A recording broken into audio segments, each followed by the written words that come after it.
Welcome, ladies and gentlemen, to the transformative world of Attaining Your Desires by Genevieve Behrend. Published in the early 20th century, this timeless classic remains a beacon of inspiration and practical wisdom for those seeking to unlock the secrets of their own success and fulfillment. Genevieve Behrend, a remarkable woman and a student of the renowned New Thought teacher Thomas Troward, takes us on a journey through the profound principles of the mind and the power it holds in shaping our reality. Born in 1881, Behrend became a pioneer in the self-help genre, and her insights have stood the test of time, continuing to empower individuals across generations. At the heart of Attaining Your Desires is the belief in the creative power of thought. Behrend explores the concept that our thoughts are not mere fleeting ideas but powerful forces that shape the circumstances of our lives. Drawing from her own experiences and the teachings of Troward, she provides practical guidance on how to harness the mental forces within us to achieve our deepest desires. One of the key principles Behrend emphasizes is the importance of clarity in one's desires. Through compelling anecdotes and relatable examples, she illustrates how a focused and well-defined goal can act as a magnetic force, drawing the necessary resources and opportunities into our lives. Behrend's teachings go beyond wishful thinking. They delve into the science of thought, explaining how the mind, when properly directed, can bring about tangible and positive changes.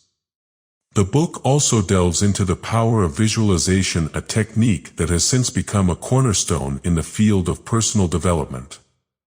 Behrend shares practical exercises and methods to strengthen one's ability to create mental images of success and prosperity, reinforcing the idea that our outer world is a reflection of our inner thoughts. As you immerse yourself in the chapters of Attaining Your Desires, be prepared to embark on a transformative journey of self-discovery. Genevieve Behrend's words are a timeless guide, offering a roadmap to unlock the latent potential within each of us. Whether you are seeking success in your career, improved relationships, or a deeper sense of purpose, this book is a compass to navigate the vast landscape of your desires. So, dear readers, embrace the wisdom within these chapters, and may you find inspiration and practical tools to embark on your own journey towards attaining your deepest desires. Forward. All we have willed or hoped or dreamed of good, shall exist, not its semblance, but itself. Browning. The thing that which hath been, it is that which shall be, and that which is done is that which shall be done. Ecclesiastes 1:9. The sages of the centuries, each one tincturing his thought with his own soul essence, have united in telling us that, as a man thinketh in his heart, so is he. It has been established by the experience of the ages that always the law is the same. But how shall one think in his heart, so that only goodness may blossom and ripen into rich deed and rare result? What is the apparently mysterious secret by which life's dull metal is transmuted into precious mintage? It is my purpose to tell you in this little book. I desire to crystallize the heart coinings of my revered master, Judge Thomas Troward, as reflected through the mirror of my mind and soul. I have adopted as my means of expression, the dialogue style, familiar to all students of that greatest of all speculative philosophers, Plato. I am convinced, through years of study of this almost superhuman mind, that this literary form is the one most nearly calculated to convey the most subtle shades of meaning, the richest depth of soul sounding. I know that my readers will agree with me that if they will put themselves in my place, as students, and let me answer them as my master answered me, it will clarify their interest and intensify their joy in these lessons. What I wish particularly to convey to you within these pages is the method of scientific right thinking, and to awaken in you the desire to try to use this method in order to form the habit of thinking only the thoughts you wish to see crystallized in a worthy achievement or result. In addition, I want to direct your thoughts toward a better understanding of that Spirit of God, or good, which points the way to the roseate dawn of a new civilization. The rapidity with which the ideas of man are changing causes humanity to realize that this new civilization is already manifesting itself through a clearer understanding of the relation between man and his Maker. The epical keynote of the present generation is that mind is the kingdom in which man reigns supreme. As the poet says, "A brute I might have been, but I would not sink I the scale." In endeavoring to make conscious use of thought power, causing it to produce desired material results, mankind is beginning to understand the indispensability of absolute control. My chief idea in sending forth this message is to make it easier for you to live in hourly consciousness that you have been given dominion over every adverse circumstance and condition which may arise. The conscious use of the creative power of thought to protect and guide you, as well as to provide for you, is only attainable through understanding the natural relations between mental action and material conditions. Your reading of these lessons should be with a steadfast determination to think rationally and effectively on every word, in order that the full meaning of each thought may be thoroughly grasped and comprehended. Thought power is the kingdom of God in us, always creating results in our physical forms corresponding to our normal sustained thought. As Troward has said, "Thought is the only action of the mind." By your habitual thoughts you create corresponding external physical conditions, because you thereby create the nucleus which attracts to itself its own correspondence, in due order, until the finished work is manifested on the material plane. This is the principle upon which we shall proceed to work out a simple and rational basis of thought and action whereby we may bring into outer expression any desired goal. Let us work together to this end. Troward. Philosopher and sage. One of the really great minds and souls of modern times and indeed of any time was Thomas Troward, late divisional judge of the Punjab, India. Of his writings, the late William James of Harvard said, "Far and away the ablest statement of that psychology that I have ever met, beautiful in its sustained clearness of thought and style, a really classic statement." The Boston Transcript editorially stated, "The author reveals himself as easily the profoundest thinker we have ever met on this subject." The late Archdeacon Wilberforce, when writing to Troward, signed himself, "Your grateful pupil." Responding to the many requests from Troward's friends and admirers for a more intimate glimpse of this great man, I am pleased to present to you a few phases of his daily life as I saw them while studying with him. These may be all the more interesting because of the fact that I enjoyed the unique privilege of being the only pupil to whom he ever gave personal instruction. The early life of a genius. Thomas Troward was born in Ceylon, India, in the year 1847, of English parents and Huguenot ancestors. When quite a young boy he was sent to England to be educated at Bermsted Grammar School, but was most unhappy there, as he could not fully adapt himself to the humdrum life of the English schoolboy. Later on, when he continued his education in the beautiful Isle of Jersey, its charm entered into his blood, and he was thoroughly contented there. Perhaps the old Huguenot strain in him found a congenial element in the semi-French environment of the college. At the early age of 18 the natural bent of his mind began to assert itself, and he won the Helford College Gold Medal for Literature. When his studies were completed, Troward went up to London for the Indian Civil Service examination, a very stiff one, which he passed with high credit. He returned to India at the age of 22 in the capacity of Assistant Commissioner. An incident which occurred during the course of his examination foreshadowed the trend of the life that was to replace the regulation judicial career when the 25 years of service had expired.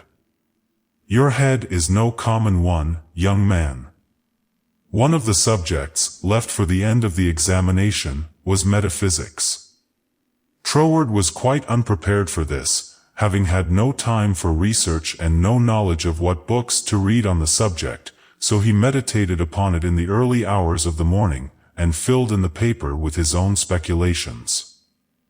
The examiner, on reading it, was amazed, and asked, "What textbook did you use for this paper?" "I had no textbook, sir," Troward answered. "I wrote it out of my head." "Well, then, young man," was the examiner's comment, "your head is no common one, and if I am not mistaken, we shall hear from you again." During Troward's career in India, his official work kept him very busy. His recreation was often spent with canvas, paints, and brushes. He was an artist of no mean ability, especially in marine subjects, and had won several prizes at art exhibits in England. He loved to study the tomes of sacred Indian lore, or the scriptures of the Hebrews and of other ancient peoples. While studying these profound subjects, there was unfolded to him, as in a vision, a system of philosophy which carried with it not only peace of mind, but also physical results in health and happiness. When relieved of his burdensome official duties in the Indian court, he returned to England, where a manuscript of some 100 folios slowly came into existence. At that time he had no knowledge of mental science, Christian Science, New Thought, or any of the isms of modern thought. His views were the result of solitary meditation and a deep study of the scriptures. The first edition of the now famous Edinburgh Lectures was published in 1904. It was received with the almost unanimous opinion that its value could not be overestimated, as was true of his subsequent volumes. Bible Mystery and Bible Meaning proved especially attractive to churchmen. His books, by sheer worth, have found their way almost all over the world.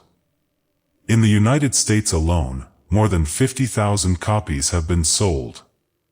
Perhaps no one was more astonished at their warm reception than their simple-hearted, fun-loving author. An intimate description. In physique, Judge Troward was not the usual English type, but was more like a Frenchman, of medium stature, and not over 5 feet 6 or 7 inches. He was dark-complexioned, with small, bright eyes, a large nose, and a broad forehead. When I knew him, he had a drooping mustache sprinkled with gray. He had the bearing of a student and a thinker, as is indicated in his writings. His manner was simple and natural, and he exemplified a spirit of moderation in all things. I never saw him impatient or had him express an unkind word, and with his family he was always gentle and considerate. He seemed to depend entirely upon Mrs. Troward for the household management. Only in the intimacy of his home did he entirely reveal his charming geniality and radiating friendship. His after-dinner manner was one of quiet levity and a twinkling humor. He would enter into the conversations or parlor games of the family with the spirit of a boy. He did not care for public amusements. One evening, after an excellent dinner of soup, joint of lamb, vegetables, salad, dessert, and wine, he rolled a cigarette, and, to my great surprise, offered it to me with the query, "Do you smoke?" Receiving a negative reply, he began to smoke it himself. Noticing my poorly concealed expression of surprise, he remarked, "Why should you be shocked at anything which you can thank God for? I can thank God for one cigarette after, possibly a second, but never a third." After he had finished his smoke, his youngest daughter, Budia, played the violin for us. I observed that he became completely absorbed in the beautiful harmony. He told me afterwards that, although he was intensely fond of listening to music, he was in no sense a musician. Although Troward did not indulge in outdoor sports, he loved nature, and would sit for hours by the sea with his sketchbook, or tramp the lonely moors in solitary meditation. He said there were times when he obtained his best inspirations while walking in the open. He often invited me to go with him, although frequently he seemed to be unconscious of my presence, being entirely absorbed in his own thoughts. Truth from the trance. At times he would lapse into a trance-like swoon, his Maltese cat on the table by his side, the swoon sometimes lasting for hours. At such times the members of his family would take particular care not to disturb him. When he emerged from these lapses of the senses, he would write down the truths which had been revealed to him. Once he wrote on his memorandum pad, "I am, is the word of power. If you think your thought is powerful, your thought is powerful." It may be interesting to recall that such authorities as Barnett and the New American Encyclopedia, in their biography of Socrates, mention similar trance-like experiences of his. While serving in the Greek army, Socrates suddenly found his feet seemingly rooted to the earth, where he remained in a trance for 24 hours. He awakened with a spiritual knowledge that transformed his life, and, later, the lives of many others. The similarity of the life of this Athenian philosopher to that of Troward is that both relied chiefly upon intuition and common sense for their theory and system of living. A difference between Troward's teaching and that of Christian Science is that he does not deny the existence of a material world. On the contrary, he teaches that all physical existence is a concrete corresponding manifestation of the thought which gave it birth. One is a complement of the other. I once asked him how one could impart to others the deep truths which he taught. By being them, he answered. My motto is, being, and not possessing, is the great joy of living. Following a trusted guide. Judge Troward, although modest and retiring in his habits of speech and slow to express a personal opinion, was always willing to discuss any current subject, but extremely reticent and diffident about his own writings. Never, to my knowledge, did he mention them unless approached on the subject. As a teacher, he was positive, direct, and always impersonal. When our lesson was given indoors, he always sat in a large Morris chair, and, seeming not to be aware of my presence, he would think aloud. To follow his thought was like following a trusted guide through the most difficult places, the darkest and least explored regions of thought. As I followed, the personality of the man became obscure, and I was only conscious of the clear, commanding voice, and the light of the inward torch which he bore. It was beyond doubt quite natural that he who made so clear the true meaning of individuality should in his teaching betray little of the personal or emotional element. After I had been carefully guided to the most comforting conclusions, in the same quiet, unassuming manner as in the beginning of our mental journey, my guide would gently remind me that he had given me a few suggestions which I might follow if I felt inclined, but which were offered only in the friendly spirit of a fellow traveler. He always tried to impress upon me that every effort to accomplish mental control which, in turn, meant control of circumstances, should be undertaken with absolute confidence of success. The length of a lesson depended upon my ability to absorb what he was telling me. If he were convinced if 15 or 30 minutes that I understood quite naturally the reason why, for example, if a thing is true. There is a way in which it is true, that lesson was concluded. If it took me an hour or more to get into the spirit of his thought, the lesson was prolonged. At the end of a lesson he would quietly remark, "Never forget that, seeking, has, finding, as its correlative, knocking, opening." With this reassuring statement, he would light his lantern and step into the denseness of the night to walk 3 miles to his home.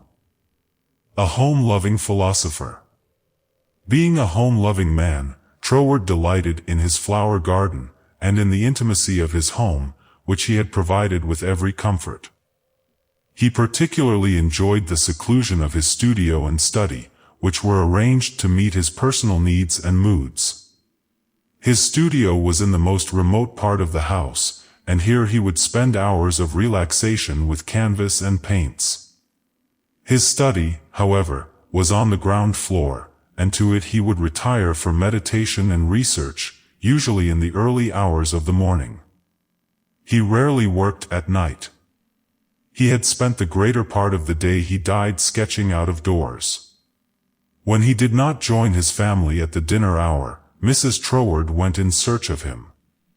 She found him in his studio, fully dressed, lying on the sofa in a state of physical collapse. About an hour later he passed away. The doctor said that death was caused by hemorrhage of the brain. Tam sure that Troward would have said, "I am simply passing from the limited to the unlimited."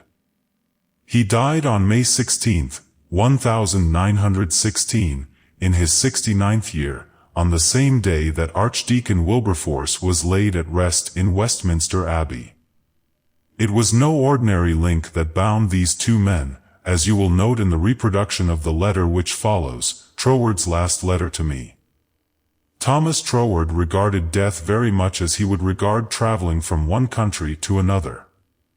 He remarked to me several times that he was interested in the life beyond and was ready to go. His only concern seemed to be the sorrow that it would cause his wife and family. When the time came, his going was exactly what he would have wished it to be. I hope that these few intimate touches will give to Troward's friends and admirers the information they desire concerning him. I will add a more personal touch for you by presenting herein one of his first letters to me with facsimile of his handwriting. 31 Stanwick Road, West Kensington, November 8, 1912. Dear Mrs. Swink, I think I had better write you a few lines with regard to your proposed studies with me, as I should be sorry for you to be under any misapprehension and so to suffer any disappointment. I have studied the subject now for several years, and have a general acquaintance with the leading features of most of the systems which unfortunately occupy attention in many circles at the present time, such as Theosophy, the Tarot, the Kabbalah, and the like. And I have no hesitation in saying that to the best of my judgment all sorts and descriptions of so-called occult study are in direct opposition to the real life-giving truth, and therefore you must not expect any teaching on such lines as these. We hear a great deal in these days about initiation, but, believe me, the more you try to become a so-called initiate, the further you will put yourself from living life. I speak after many years of careful study and consideration when I say that the Bible and its revelation of Christ is the one thing really worth studying, and that is a subject large enough in all conscience, embracing as it does our outward life of everyday concerns, and also the inner springs of our life and all that we can in general terms conceive of the life in the unseen after putting off the body at death. You have expressed a very great degree of confidence in my teaching, and if your confidence is such that you wish, as you say, to put yourself entirely under my guidance, I can only accept it as a very serious responsibility, and should have to ask you to exhibit that confidence by refusing to look into such so-called mysteries as I would forbid you to look into. I am speaking from experience, but the result will be that much of my teaching will appear to be very simple, perhaps to some extent dogmatic, and you will say you had heard much of it before. Faith in God, prayer and worship, approach to the Father through Christ, all this is in a certain sense familiar to you, and all I can hope to do is perhaps to throw a little more light on these subjects, so that they become to you, not merely traditional words, but present living facts. I have been thus explicit, as I do not want you to have any disappointment, and also I should say that our so-called studies will be only friendly conversations at such times as we can fit them in, either you coming to our house or I to yours, as may be most convenient at the time. Also I will lend you some books which will be helpful, but they are very few and in no sense occult. Now if all this falls in with your own ideas, we shall, Tam sure, be very glad to see you at Rouen Minor, and you will find that the residents there, though few, are very friendly and the neighborhood is pretty. But on the other hand, if you feel that you want some other sort of learning, do not mind saying so, only you will never find any substitute for Christ. I trust you will not mind my writing to you like this, but I don't want you to come all the way down to Cornwall and then be disappointed. With kind regards, yours sincerely. Signed, Troward. Lesson 1, Interpreting the Word.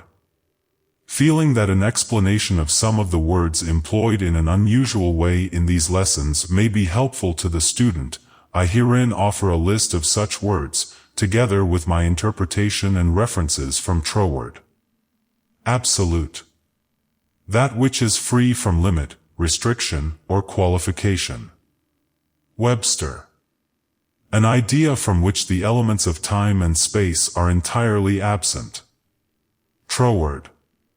Example, thinking in the absolute would be simply dwelling upon the intrinsic qualities of love without reference to whom you love or the various forms through which love expresses itself. Mind is absolute because of its self-reaction. Being. Life, that unformed power of life which controls circumstances and conditions. Read Troward's Bible Meaning and Bible Mystery, pages 77, 79. Belief. A certain quality in the creative power of thought, which manifests on the external plane in exact correspondence to the quality of belief entertained. If you believe that your body is subject to disease, then the creative power of thought of disease results in a diseased body. Read Troward's Edinburgh Lectures of Mental Science, page 14. Body. The instrument through which thoughts and feelings are expressed. The envelope of the soul. Brain. The instrument through and in which the action of the universal parent mind expresses itself in specific form as individual thoughts. Brain is not the mind, but the mind's instrument. Christ. A state of consciousness which is altogether good, and a quality of feeling which manifests in physical form. The most perfect spiritual concept. Circumstances.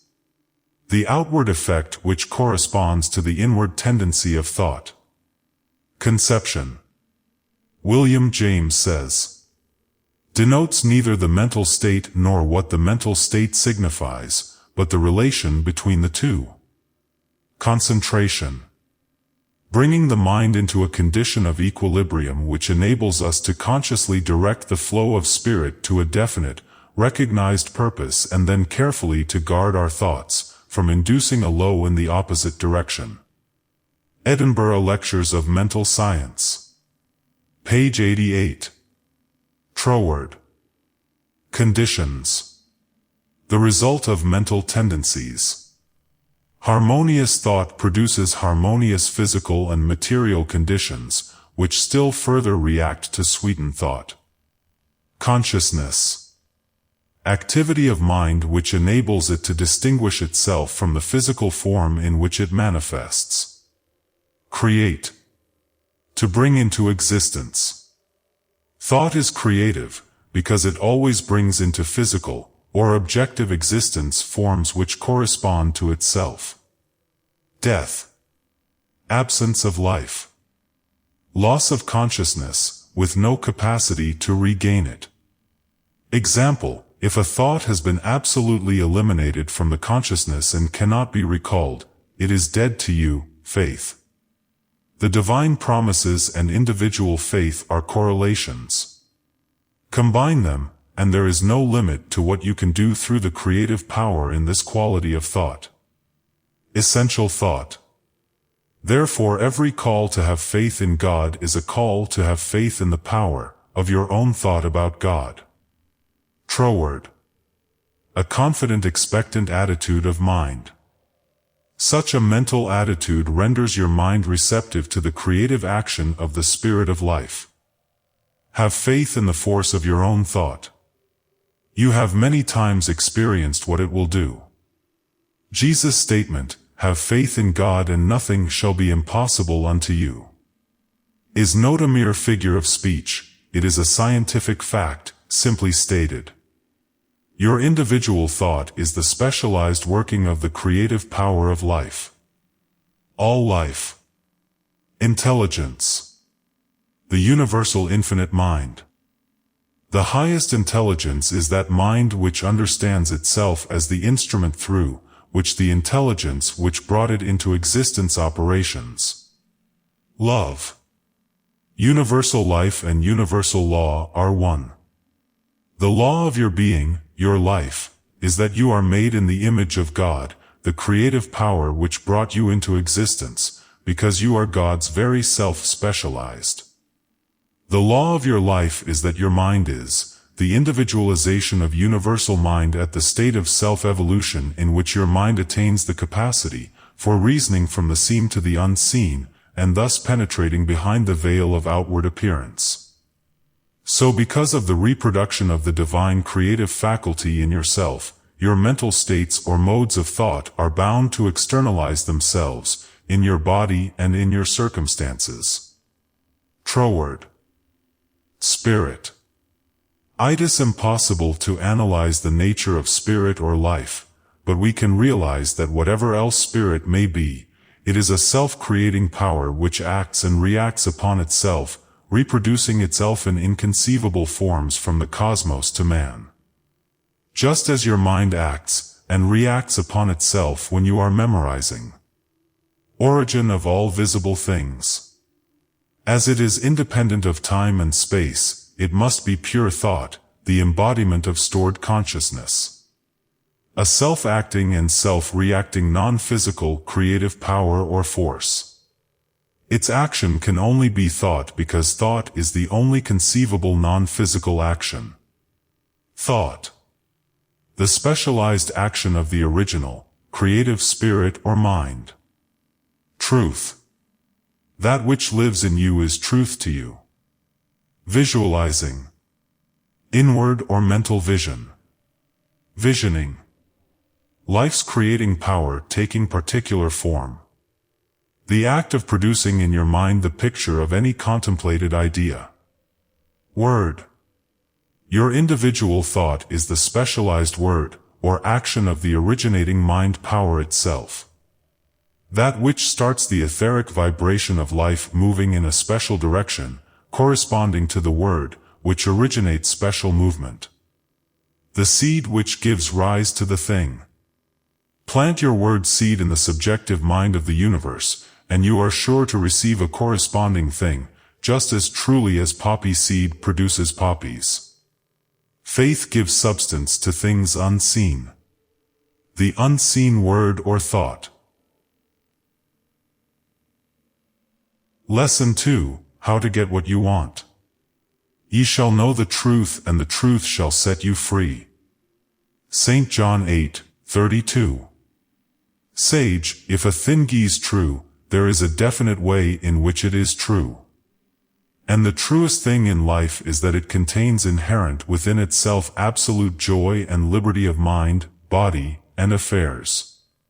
Pupil. Do you mean that my understanding of life's laws can give me the realization of perfect liberty in my individual life? Sage, yes, providing you do not make the common error of judging everything from a material standpoint only. Recent research in physical science has established the fact that there is enough power in a lump of clay to destroy a city. All the average mind is able to see is the inert clay, whereas, in reality, it is the physical instrument which contains the invisible power. Pupil, then when I understand the law of vibration, I can get anything I want, achieve anything I desire. Sage, life fills all space, and through the understanding and use of life's laws, you can give direction to a particular quality of creative force, which, if held in place by the will, is absolutely certain to reproduce in a corresponding physical form. What every human being wants is more liberty and more joy in life. From whatever angle you study the subject of life, you will find that degrees of livingness and liberty are invariably manifested by varying degrees of intelligence. What you would term inanimate life represents the lower forms of intelligence, in plant life you recognize a higher degree of intelligence. To illustrate this, look at a flower. Is it not beautiful? Does it not prove to you the indisputable presence of a great intelligence which is expressing itself as beauty, form, and color, and above all, joy? Pupil: yes. Sage: still you will not find it difficult to recognize in the animal kingdom a quality of life and intelligence which is greatly in advance of that manifested in the flower. Then the intelligence which expresses itself in the mind of man as the power of initiative and selection is the highest expression of intelligent life. Thus you see that the inanimate, the plant, the animal, and the human all represent the same universal life, the only difference being in the varying degrees of intelligence. For example, you are expressing a very high degree of intelligence in desiring to understand the laws of life. When you have discovered some part of these laws, you will ascend the scale of intelligence as you make practical application of your discoveries. Another example: two men leave college with the same degrees and situated very similarly relative to social and financial position. Both study the laws of mind, both are obliged to struggle. One, by making a great mental effort, keeps mentally above the discouraging conditions, and finally becomes a smooth reed, which the other one becomes disheartened and ill, barely eking out a miserable existence. You can readily see where the high form of intelligence was manifested in these two cases. Intelligence was there, but it could only grow by being used constructively. How degrees of intelligence prove man's place in the universe? Sage: the greater your intelligence, the more easily you can call into action the highest order of creative energy. The more highly you develop your intelligence, and I do not mean by this intellectuality or book learning. I mean self-education, the more you will find your old limited ideas of what you are not, cannot be, do, or have, imperceptibly slipping away. By using your intelligence and resting upon it to guide you Godward, you will come to recognize that you are as much a part of the very highest intelligence as a drop of water in a part of the ocean. This steady recognition on your part, carried into your everyday affairs, will give you control over adverse circumstances, which you realize are, after all, only effects of lower degrees of intelligence, and will deliver you from falling a victim of a material universe. You are not a victim, you are a part of the universe. Pupil: just what do you mean by effects of lower degrees of intelligence? Sage: I mean, by a lower degree of intelligence, one that is unable to recognize itself as being one of the highest forms of life. The highest degree of intelligence is that form of life which is able to recognize itself as related to all existing intelligence. For example, you can easily recall the last difficult situation you came through. It was the expression of the highest form of intelligence which enabled you to think your way out of that.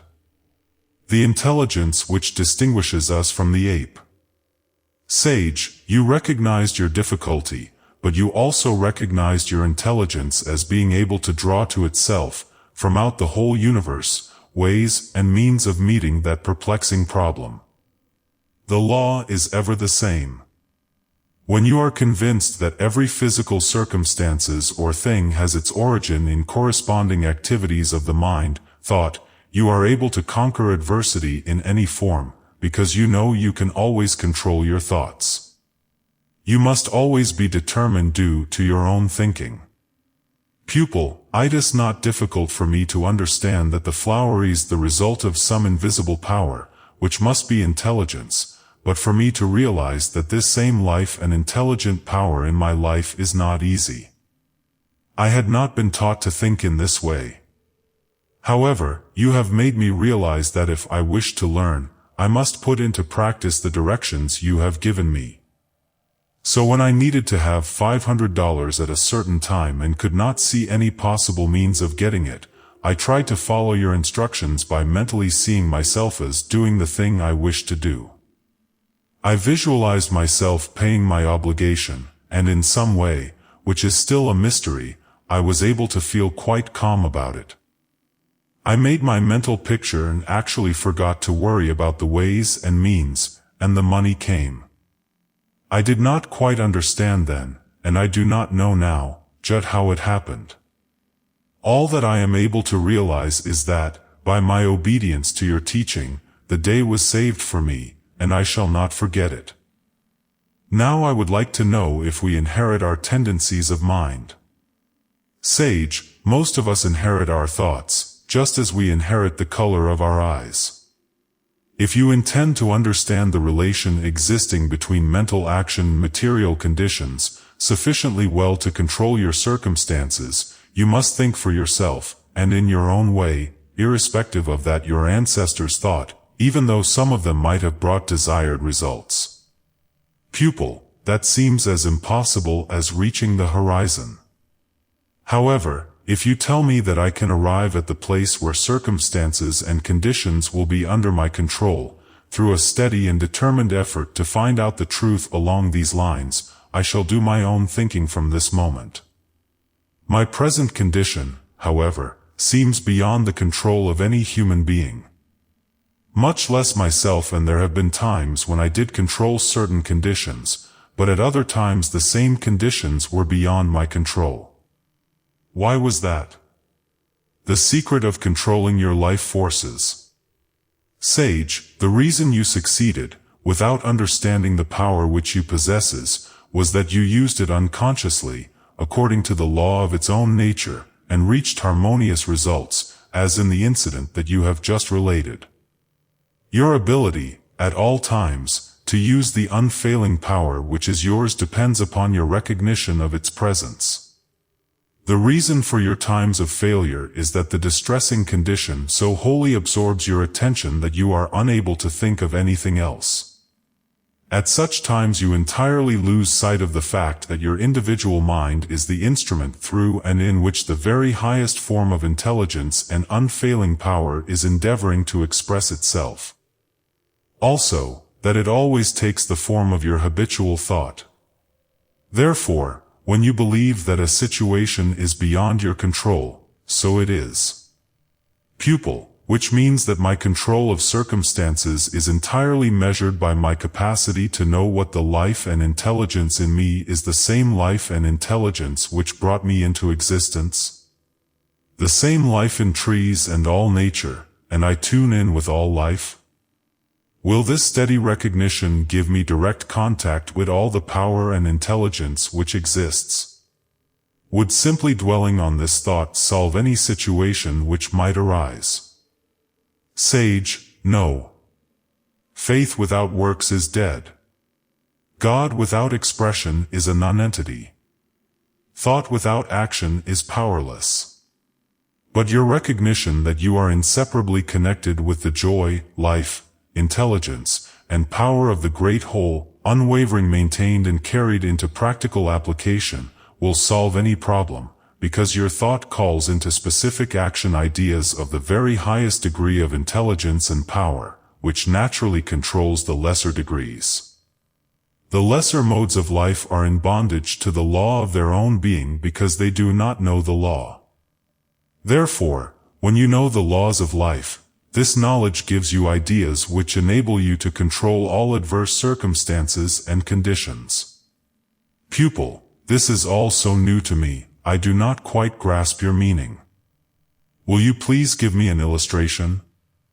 How to light the pathway of your life.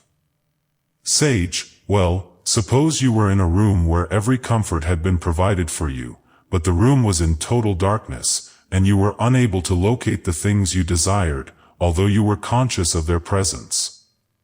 You were told that the room was electrically lighted, and instinctively you began to grope your way along the wall, where you were accustomed to look for a light switch. For hours you passed your hands up and down the walls as far as you would reach until you were quite fatigued. You were about to give up the search and make the best of a bad situation, but, overlapping this thought, there came the resolve that you would not abandon your effort until you had located it. You were determined to enjoy the good things awaiting you, so you renewed your search with the feeling of assurance that ultimately you would find a way to turn on the light. After more fruitless endeavor, you paused to rest, and to wonder where that switch could possibly be.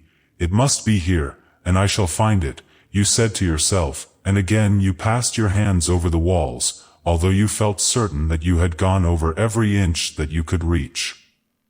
This time your thoughts and movements were not quite so tense, although equally determined.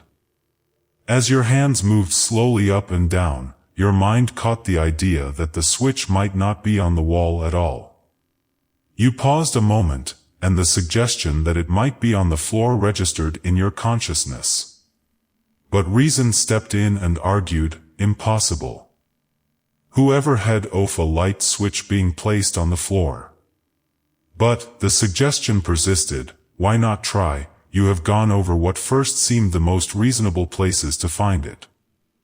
Try the floor. So then you began to reach out uncertainly with your feet, for some projection on the floor which might be a light switch. Finding the light. Almost instantly your feet came into contact with an unfamiliar object. You put your hand on what seemed to be a push button, but no light appeared. Nevertheless, you now felt quite sure that you had located the switch. You paused, and involuntarily asked yourself, how does this thing work? It won't push and it won't pull. Back came the answer within yourself like a spoken word. Sidewise. You moved it sidewise, and the rooms flooded with light. Your joy at thus finding a responsive intelligence within yourself could not be expressed in words. It was a rapture of the heart which many have felt at times. Pupil, oh, Tam, so glad that the switch was found through clinging to the tight mental attitude. Does such persistent effort always meet with such a satisfactory reward? Sage, yes, persistent, confident endeavor always brings satisfaction. In order to give you a complete picture from which you may logically reason in the future, let us consider the same situation from an opposite angle. Imagine yourself in the same room under the same conditions. After several attempts at feeling around in the dark, you begin to feel tired, more or less discouraged, and you reason with yourself thus, oh, what is the use? There may be a light switch in this room, and the room may contain everything I require, and again it may not. But something indefinable in yourself convinces you that not only is the light there, but so, also, are the things you enjoy and desire. You answer right back to yourself, well, if everything is here which I need and would enjoy, what a pity that I cannot find the switch. What a strange and unreasonable way some people have of doing things. I wonder why the light was not already turned on for me. Pupil, you make it seem that one almost involuntarily and invariably blames circumstances or people for his failures. The fault, dear Brutus, lies not in the stars, but in ourselves, that we are underlings. Sage, you must admit that it is rare to find anyone who realizes that the cause of his failure or continued misfortune lies within himself. The reason for this is an almost universal lack of understanding on the part of the individual, that a certain quality of thought brings to the consciousness, a recognition of an intelligent power capable of attracting to him, and directing him so, the fulfillment of his purpose and the attainment of his desire. On the other hand, the inversion of this same power affects a negative result. Pupil, why you mean that a certain quality of thought enables one to do and be what he wishes, while the misuse of the same power seems to thwart one's purpose? Sage, yes. The idea is to use your power of thought and feeling positively, in order to attain positive results. Use it negatively, and you get negative results, because the unchangeable law is, intelligence always manifests in responsiveness. The whole action of the evolutionary process of life, from its first inanimate beginning up to its manifestation in human form, is one continual intelligent response.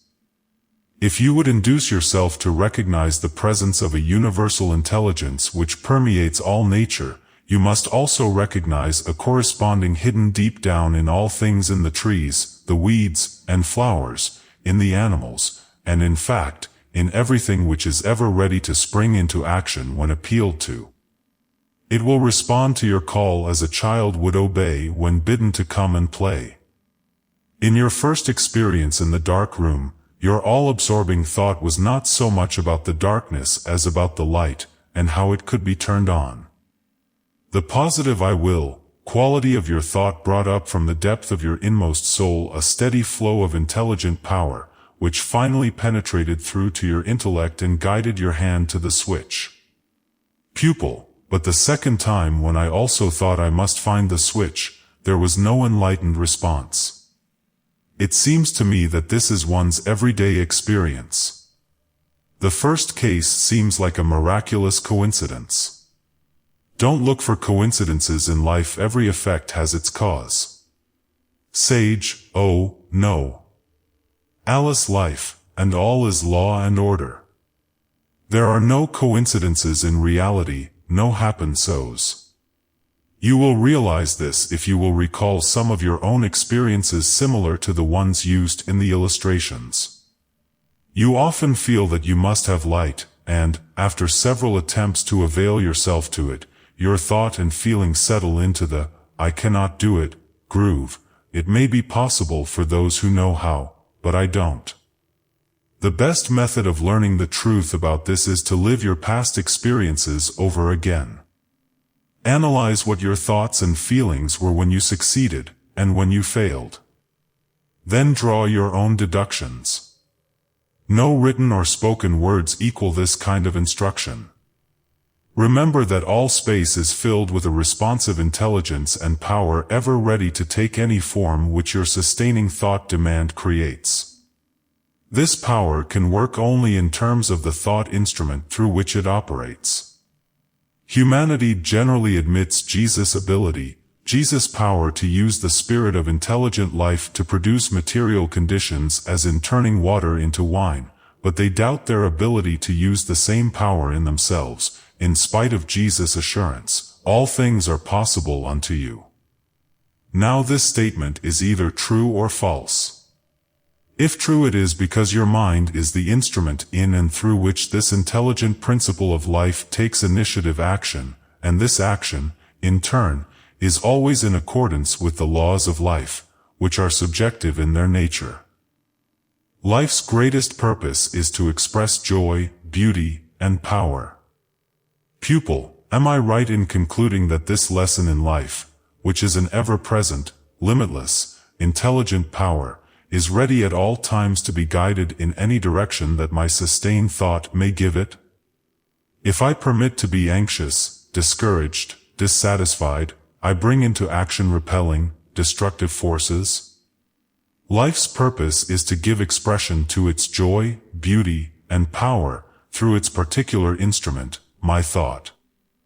Is this right? Sage, you have grasped the letter of the lesson in a remarkable way.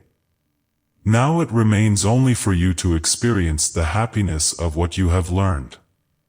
Do this putting by your knowledge to practical application, never losing sight of the fact that no matter what justification you may think you have at the time, any feeling of discouragement, dissatisfaction, or anxiety causes the fulfillment of your right desire to recede further and further away from you. Whereas, by persistent and determined endeavor to trust your own desires and ambitions as the specific expression of the universal loving, guiding, and protecting principle, you will find that your supply for their fulfillment will unfold to you greater and greater liberty in every direction. Pupil, when one does not wish to entertain negative thoughts, how can the sense of discouragement and anxiety be shut out? Tam sure that it is not because one enjoys feeling worried that it seems so difficult to eliminate it. Do you mean thetitis as possible to snap out of a thought one doesn't want as it is to step from one room to another? I should like to know how that is accomplished, as I have many unwelcome thoughts which I am wholly unable to dismiss at the time. After a period they leave, but it seems to me they use their own sweet will about it. I have honestly tried to rid myself of thoughts, which seem to cling all the tighter when I tried to throw them off. It would be wonderful to cast off a thought as one would a garment. How can it be done? Sage, by keeping a positive attitude of mind regarding your innermost desire as an accomplished fact, whether it be for a state of mind or for a thing. You cannot think positive and negative thoughts at the same time. Pupil, oh, is that true? It seems to me I have often been speaking to someone on a certain subject while my thoughts were on an entirely different one. You can actually think of only one thing at a time. Sage, you were thinking one thing and saying another. You had only one thought. You automatically said one thing while thinking another. In short, your words were not the expression of the thought in your mind. Suppose you give yourself a test, try to think of yourself as a success and a failure at the same time. You will find it impossible to think positively and negatively simultaneously. In our next lesson we will take this up more extensively and prove why it is true. Also why you, as an individual, can control circumstances, whether they be mental, physical, or financial, through the understanding of your personal relationship to the intelligence which governs the universe. Pupil, I know that what you say is true, but just what method should I employ to accomplish this? There are times when I become cross and impatient with myself because I give way to anxiety and fear, the very things which I know now will cause my defeat. And yet I will do it, just as I will eat something I like even though I know it will disagree with me. Could you give me a formula to use at such times? How to drive anxiety out of your mind. Sage, when the triad of enemies fear, anxiety, and discouragement assails you, poisoning your mind and body, weakening your power to attract what you want, begin instantly to take deep breaths, and repeat as fast as you can, aloud or silently, the following affirmation, which is an antidote to the poison and a powerful assurance and attraction of good. The life in me is inseverably connected with all the life that exists, and it is entirely devoted to my personal advancement. If you are alert and can make this affirmative thought overlap the negative, anxious suggestion, you will very soon free yourself. If the tendency to dwell on these erroneous beliefs keeps recurring, go where you can be alone, repeat your affirmation, and endeavor to lift your mind up to your words, much as you would lift your breath from the bottom to the top of your lungs. Never be impatient with yourself because you do not quite succeed in your every endeavor. It is your intention that counts, not necessarily the absolute fulfillment of the letter. The all-knowing power that is understands and rewards accordingly. Be diligent and patient, and you will surely succeed. Lesson 3: How to overcome adverse conditions. There is nothing either good or bad, but thinking makes it so. Shakespeare. Sage, if you wish to overcome adverse conditions or to maintain a favorable one, it is necessary to have some knowledge of the fundamental or originating spirit, and your relation to it. The true order of these fundamental principles of life which you are endeavoring to understand does not require you to deny the reality of the existing physical world, or to call it an illusion. On the contrary, by admitting the existence of the physical, you thereby see the completion of a great invisible, creative process. This enables you to assign physical manifestations to their proper places in the creative series, which your former way of thinking did not enable you to do. You now realize that, while the origin of life is not in itself physical or material, it must throw out physical and material vehicles through which to function as its means of expression, in varying degrees of intelligence, such as the vegetable or the animal kingdom, and the human, as illustrated in our last lesson. All are forms of life, because of that inner principle of being which sustains them. The life principle with which you are primarily concerned is the life of thought and feeling in yourself. You are a vehicle or distributing medium of the creative spirit of life. If you understand this, you will have some idea of what the originating spirit of life is in itself, and your relation to it as an individual. Pupil, since thought and feeling are the origin of all things, would it not be necessary to get into the spirit of their origin in order to control circumstances? Is it true that my thoughts and feelings are the same as those of the limitless power and intelligence of the universe? How you can control circumstances and erroneous conditions. Sage, in essence they are the same. You are able to control the circumstances and conditions relative to your individual world, of which you are the center, by making your thoughts and feelings correspondent in quality, at least in a degree, to what you believe are those of the originating, intelligent forces of life. Pupil, is it true that the life in me contains everything that I, as an individual, could ever require? Are my thoughts and feelings the centralizing power of my particular world? If so, then Browning explains the situation when he says, "We carry within us the wonders we seek without us." If I know and practice this great fact, the wonder of life's understanding power will come forth in me by its own divine right, and assume command over all my problems in exactly the same degree that I recognize it. Is that correct? Sage, yes, Browning has voiced the truth in that sentence. The divine principle in you is complete, and is the only life there is. But this should not lead you into the error of believing that you are not to exert yourself. Remember that the life germ in you is an intelligence which can call into specific action all of life's forces from out the entire universe, but it can only work through your intelligence in correspondence to what you confidently believe it can and will do. Therefore, be practical in your reasoning, and diligent in your deeds. Suppose I give you an example. You have a glass of dirty water. In order to have the clear water, you would continue to pour the clean water into the glass of dirty water until every drop of the dirty water had flowed out of it, wouldn't you? The same rule applies to adverse conditions. Pour into them a steady stream of confidence in the power of God in you to change them, and they will change, correspondingly. Pupil, I understand. You mean that I should use my common sense, coupled with a steady faith in God and earnest, concentrated mental effort? Common sense and your mental faculties. Sage, that is it. Use your common sense and all your mental faculties as far as they will take you. However, you should never try to force a situation. Always allow for the law of growth.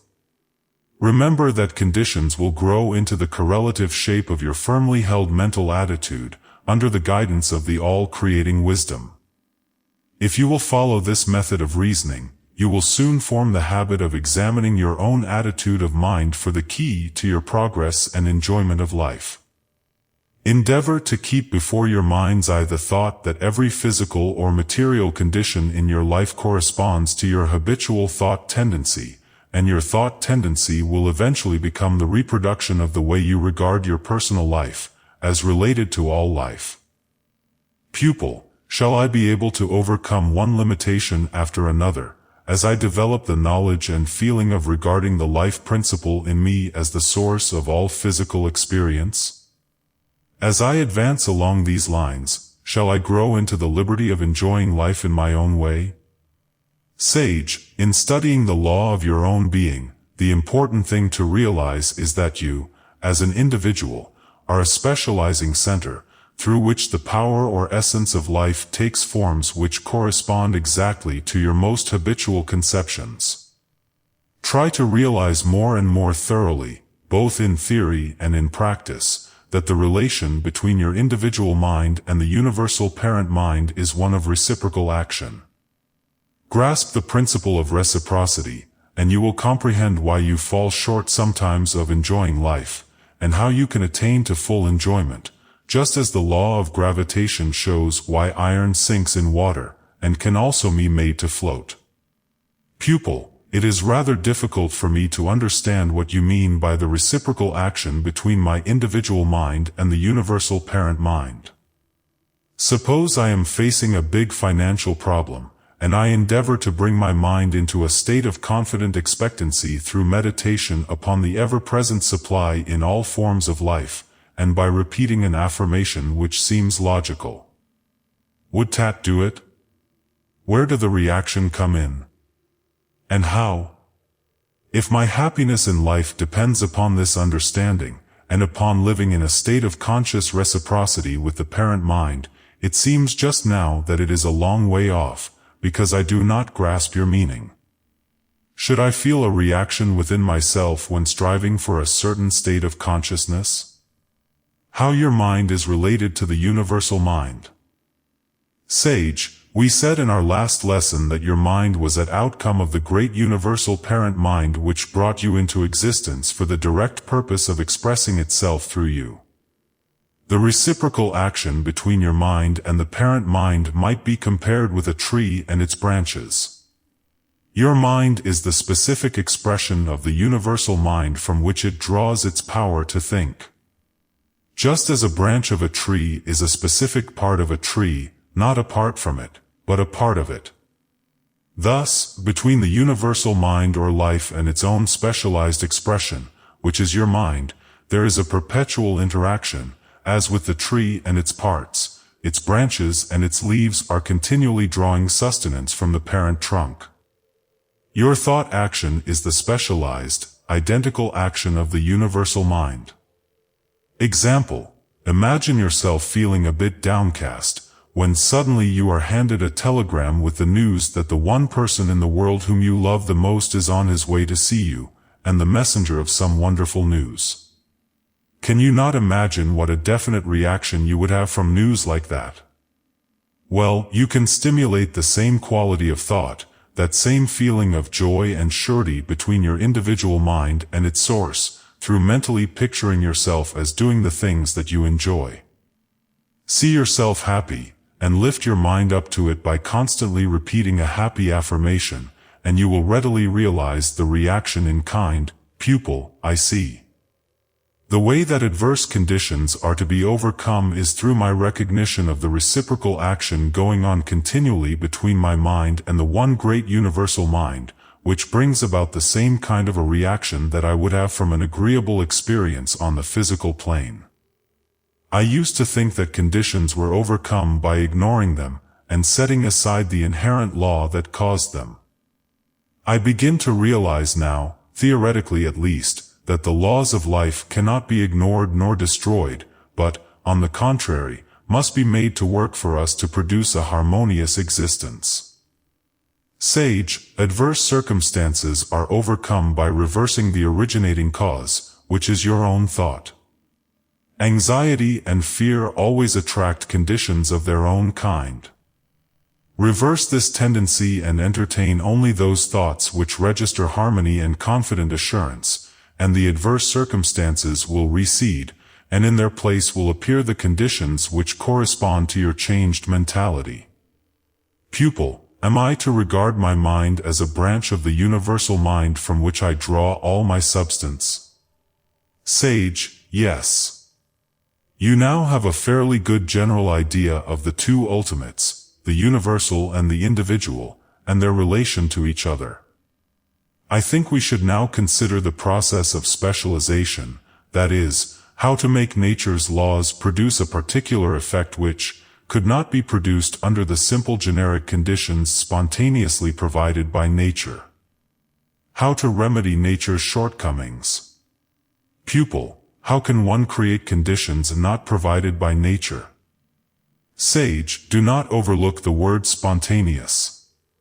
By consciously and intelligently arranging your thoughts in the new order, by looking within yourself for the solutions of your problems, instead of without, you will certainly find that ideas will come to you, which, if followed, will produce new conditions other than those provided by nature.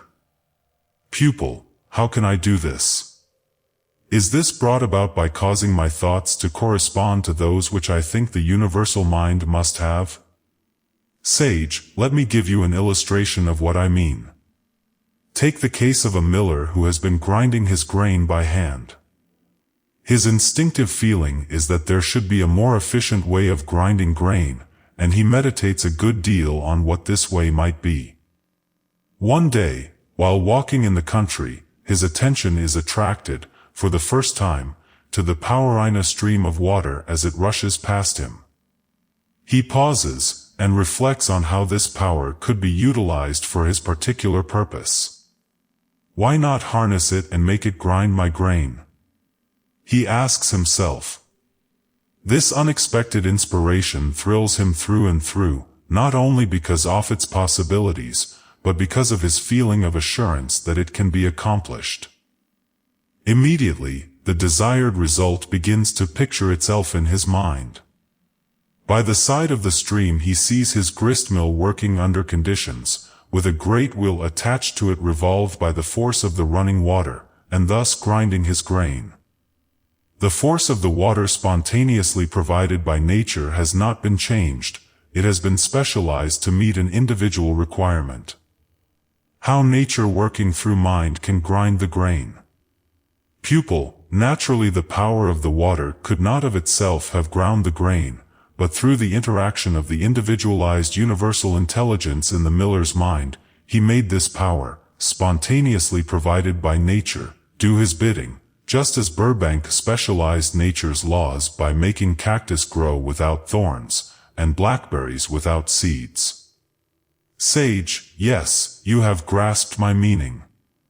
Your comprehension of the interaction between the water power, or nature, and the individualized intelligence in the mind of man is scientifically correct. You see now that it is an entire reversal of your old conception. Formerly, you took forms and conditions as symbols, and inferred that they were the causes of mental states and material conditions. Now you are learning that the true order of the creative process is exactly the reverse, that thought and feeling are the originating causes which form corresponding external conditions. This is the foundation principle upon which you can specialize the generic law of the whole creative process, and cause it to bring all of its intelligence and power to bear, in meeting your particular necessity. Showing the silver lining of the cloud. Pupil, you are right. I have been inverting the order of cause and effect. It always seemed to me that conditions both created and controlled my thoughts, that is, I involuntarily accepted the thoughts which the conditions suggested. For example, suppose I want to be at a certain place at a certain time. My appointment is important and I shall be late. What a terrible thing it will be. There seems nothing to be done. That is the way I used to think. Now, in the new order of thinking, I shall endeavor to mentally see myself as keeping my appointment. I shall get into the spirit of the thought that nothing can impede my progress or thwart my purpose, and I am sure that a way will open enabling me to materialize this thought on the physical plane. I am sure that in some unforeseen way my engagement will be kept, satisfactorily to myself and to the other person. In fact, I have experienced similar episodes. Sage, yes, almost everyone has had such experiences as you have related, but very few profit by them. The law is, as a man thinks so it becomes. If you wish to withdraw from an undesirable situation, you must adopt the scientific method of affirmative thinking, and follow it up as a permanent factor in life. You will find that the universal causative power, call it what you will, always manifests as supreme intelligence in the adaptation of means to ends. For instance, there is something which you wish to do: build a house, sell something, or do a kind act for someone. It is this supreme intelligence manifested through you that guides your activities. Without it, you would be unable to outline your intention, much less accomplish your purpose. Your intelligence is the instrument through which the one great intelligence of the universe is constantly taking specific form. This being true, every idea which registers in your mind was first formed in this one infinite mind. A continual recognition of this fact will enable you to find your way out of any sense of limitation which may arise in your individual experience.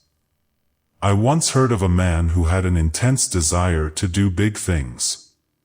He asked his teacher to think with him along the lines just discussed, that the intelligence of the universe was taking specific form in his individual intelligence.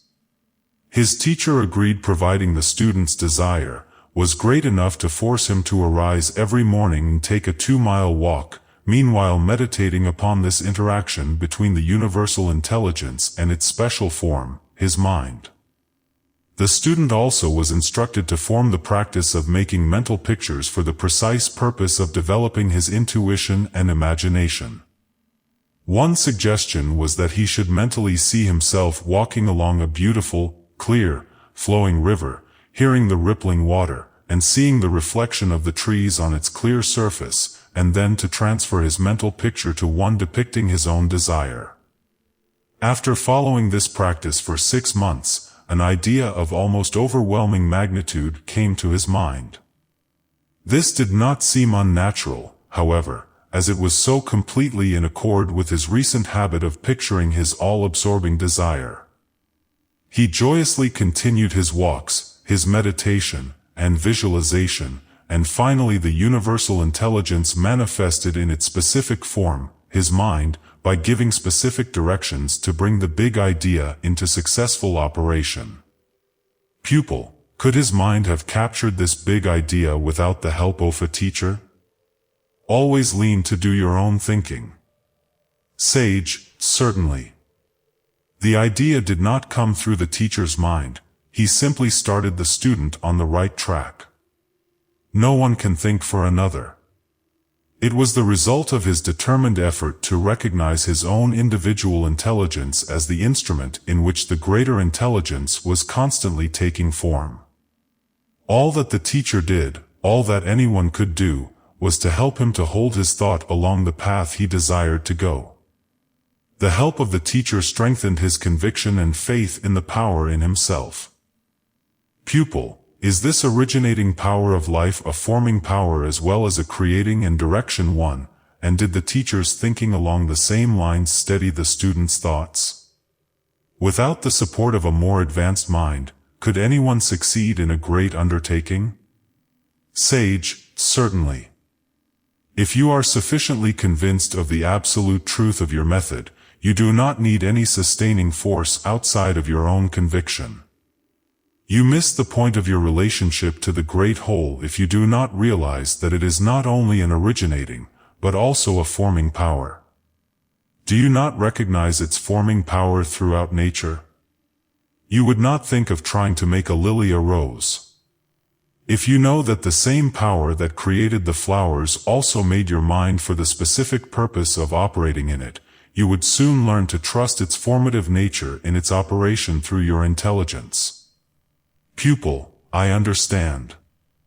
It is the power of life in man which originates, creates, directs, and forms. In reality, there seems to be nothing whatever for man to do in this great scheme of things except to enjoy life, if he can only learn how. God and company. Sage, the law of life is God and company. You are the company, and you cannot in any sense be an idle partner, if you wish to profit by the partnership. Your part is a big one, and there is plenty for you to do in providing a concrete center around which the universal divine energies can operate. Pupil, does this mean that to realize my oneness with the joy of life I shall not find it as simple as it seems? Sage, no doubt there will be times when you will find it difficult to transfer your thought from externals to the interior realm of the originating principle, and to joyfully hold it there until external conditions correspond with the ideas you have in mind, but there should never be any strain. You are attracted to the universal mind as your source of supply, along the lines of least resistance. That is to say, along these lines which are the most natural to your individual and particular bent of mind. In this way you infuse into the universal mind your desires and ambitions, thus intensifying your power of attraction, relative to the desire uppermost in your mind, from the infinite forces. For instance, let us suppose that you feel very much alone, not altogether lonely, but alone. There is a difference, you know, and yearn for congenial companionship. At a certain night and morning, go where you will not be interrupted, and mentally picture yourself walking with a companionable friend, no person whom you know, but an ideal one. Then see yourself riding with this same friend, and the two of you doing many happy things together. Keep your picture in mind until all sense of aloneness has disappeared, and you feel an unmistakable sense of companionship. Let that feeling register in your consciousness, and try to recall it at will. If you will practice in this way, you will very soon realize that this is the reciprocal action between your mind and the universal mind. Once this recognition is well established, your ideals will begin to express themselves in form. Pupil, then one's efforts should be wholly directed to the attainment of a higher degree of intelligence, rather than to the acquiring of material things. God will provide the food, but He will not cook the dinner. Sage, such a purpose is the very highest, and aspirations along this line would surely externalize corresponding things. Under no circumstances should you allow yourself to form the habit of idle dreaming. The material side of life should not be despised, for it is the outside of a corresponding inside, and has its place. The thing to guard against is the acquiring of material possessions as your ultimate aim. However, when certain external facts appear in the circle of your life, you should work with them diligently and with common sense. Remember that things are symbols, and that the thing symbolized is more important than the symbol itself. God will provide the food, but He will not cook the dinner. Pupil, my part then is to cook the dinner, so to speak, to use the intelligence with which I have been endowed, by making it a power to attract, from out the universe, ideas that will provide for me in any direction that I may choose to go, according to law. Sage, yes, if you choose to go with life's continual, harmonious movement, you will find that the more you use the law of harmony through progressive thinking, the more intimately acquainted you will become with the law of reciprocity. This law corresponds to the same principles which govern physical science. That is, nature obeys you precisely in the same degree as you obey nature. This knowledge always leads to liberty. Pupil, how does nature obey me? Sage, nature's first and greatest law is harmony. You see the results of harmonious law in the beautiful world around you. If you obey nature's suggestion, and follow the law, you will be the recipient of all the benefits contained in this law of harmony that nature has to offer, such as health, strength, contentment, for all of her laws bring freedom and harmony. You will find nature responding along the same lines, to the extent that your thoughts and acts are in accordance with her perfect laws. Pupil, is the power of thought always creative, and does it always create conditions corresponding to itself? Can one know this law sufficiently well to cause it to respond immediately? 15 minutes night and day are not enough. Sage, thought is always creative, either good or bad. The length of time required for the corresponding physical conditions to appear in the circle of your individual environment depends entirely upon your ability to recognize that your desired course is a normal, already existing, mental fact. It is not enough to get into the spirit of your reasoning for 15 minutes night and morning, with the inward confidence that you are directing a certain, unfailing power toward a desired physical manifestation, and then spend the remainder of your waking moments in doubt and fear. The whole question is, how does your particular sustained thought affect you? If it stimulates your feeling of faith, the response is immediate. Pupil, could you give me something to memorize which will help me to eliminate doubt and fear? Sage, yes. The thought I use most frequently myself is this: my mind is a center of divine operation. The divine operation is always for expansion and fuller expression, and this means the production of something beyond what has gone before, something entirely new, not included in past experience, though proceeding out of it by an orderly sequence of growth. Therefore, since the divine cannot change the inherent nature, it must operate in the same manner in me. Consequently, in my own special world, of which I am the center, it will move forward to produce new conditions always in advance of any that have gone before. Door Lectures. You should memorize this passage and meditate upon it, endeavoring to make your mind a center of divine operation, by entertaining only such thoughts as you feel are reflections of God's thoughts.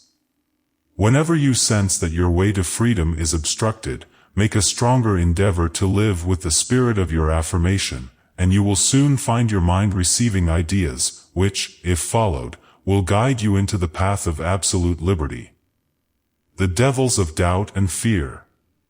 Pupil, doubt and fear are the devil, are they not? Is not fear the more destructive of all wrong elements? It seems to me that it is ever present in one form or another. Can this monster be entirely eliminated from one's mind? Sage, surely. Although fear is the most destructive of all the mental enemies, and, as you say, seems to be ever present, yet when you realize that your fear is just as certain to materialize as is your faith, you will grow more and more guarded as to the quality of thought which you harbor. Practice makes perfect. Pupil, try as I will to inhibit fear, I am unable to succeed at present. At times I utterly fail, and I am overwhelmed with it. How to drive out fear? Sage, the moment you begin to feel fearful, get into the open if possible, walk briskly for a mile or two, taking deep breaths, and holding your chin in and chest up. Think of yourself as a monarch of all you survey and assume a corresponding commanding attitude. Repeat with every breath this affirmation: I am breathing in the life, the love, and the power of the universe right now. Hold the breath a second, with the affirmation in the center of your mind, then expel the breath with the same thought and send it out to mingle with the ether of the universe. I and my Father of love are one. If you cannot get out into the open, assume, wherever you are, the same attitude. Take deep breaths, repeat the affirmation, and you feel certain that you are protected and supplied with all the love and power which life has to give. Feet will disappear, and you can resume whatever you were doing. Lesson 4. Strengthening your will. All we have willed or hoped or dreamed of good, shall exist, not its semblance, but itself, no being, nor good, nor power whose voice has gone forth, but each survives for the melodist, when eternity affirms the conception of an hour. Browning. Sage, the importance of the will is so frequently misunderstood that I think we will consider its true nature and purpose for a while this morning. Almost everyone is conscious that willing is not imagining. What the function of the will is, for the most part, baffles and escapes our reasoning. Pupil, I understand that most schools of mental science teach that one should not try to use or even understand the will, because to make conscious use of willpower leads one astray. Sage, it is most important that you should have sufficient knowledge of your will not to misuse it, or to be led astray through lack of understanding its place and power. Pupil, it is a compelling, creative power. Sage, correctly speaking, the will is neither one. It is in no sense creative. There are times, however, when a strong will can compel certain external combinations. Pupil, if willpower can produce certain external results, why not use it to that end? Sage, because I was not intended to be used in this way. Conditions brought into existence by mere force of will lack vitality. Consequently, the situations brought about by simple willpower disappear as soon as the will relaxes. Pupil, do the things which are forced into being through the power of a strong will disappear simply because they lack vitality, or because the compelling power relinquishes its hold? Sage, both, because of the lack of any real life in them, and because the energy of the will which supports them is withdrawn. Pupil, I have read a great deal about the function of the will. What does it mean? The action or function of the will. Sage, it depends upon what you have read about the different kinds of will. The will is the power control in your mind, which holds your thought in a given direction until a result has been accomplished. For example, suppose you wish to go to a certain place. Without the will to go there, you could not even start, nor could you retain the thought of the place long enough to arrive. You would start in the right direction, and then, because there was not sustaining power in the thought, you might turn and go in another direction. Pupil, so it is the will which holds the thought to a given purpose until it is consummated, or keeps an idea in its place in one's mind until it is objectified in form. It might be termed a thought stabilizer. Sage, just so. It is the will which holds your mental faculties in position relative to the creative power which does the desired work. Thought is always creative, as I have explained in my book The Edinburgh Lectures of Mental Science, page 84, if, using the word in its widest sense, we may say that the imagination is the creative function, we may call the will the centralizing principle, its function being to keep the imagination centered in the right direction. The will has much the same place in our mental machinery that the tool holder has in a power lathe. To my mind this is the will. Pupil, it is a wonderfully clear statement. It means that success or failure is contingent upon but one thing, mental control, and the will is this controlling factor. Sage, the business of the will is always the same, that of keeping your mental faculties where they will do the work you intend them to do. Pupil, suppose I were conducting a business, but my thoughts were more on an anticipated vacation than on my work. Naturally my business would suffer. How could my will help me? Practice will exercises. Sage, the case you relate illustrates a weak will. You know that your thoughts should be kept on your business, but your will is too weak to do it. You should practice will exercises to strengthen your mental energies. These will help you to focus your attention on business or any desired activity. Pupil, if one concentrated his entire attention on business during business hours, would he be able to relax it later and enjoy his home and play? Sage, with a properly trained will, you can pick up a thought at choice, hold it until it has finished its work, let it go again, and then pick up another thought, repeating the process again and again if you choose. In short, you can work when you work and play when you play. Pupil, no doubt it can be done, but it seems to me now that it would be a terrible strain. Sage, on the contrary, the well-trained, developed will maintains any position you desire without any strain on the nervous system, and its use is never followed by a sense of fatigue. Pupil, I have always found it a great strain to hold on to any thought which did not abide in consciousness naturally. Sage, this is an indication of a weak will, which should be strengthened through exercise, the beginning of which should be a calm, peaceful determination to retain a certain mental attitude in spite of all temptations to the contrary, knowing that by doing so, the desired result will surely appear. Pupil, is the will intelligent? A developed will is the handmaid of intelligence. Sage, the developed will is the handmaid of intelligence. Pupil, what do you mean by that? Sage, in training your will, you will become conscious of the presence of a tremendous power which acts on the plans of the very beginning, or first cause, of every so-called physical thing. This power is the primary living intelligence of the universe. Tell yourself what you desire in a clear, concise way, confidently knowing that it is certain to externalize itself as an objective fact, because your will acts upon the unformed creative, or primary, intelligence, and causes it to take the form that you have determined upon. Pupil, that does not sound so difficult. Of one thing I am certain, that is, that my entire environment is the result of my habitual tendency of thought. Also, that when I know that I should turn my thoughts into other channels, but do not, simply letting them run along the lines of least resistance, it is because my will is weak and untrained. Will you please tell me the quickest way that this can be remedied? You acquire energy, as well as ambition, by exercising the will.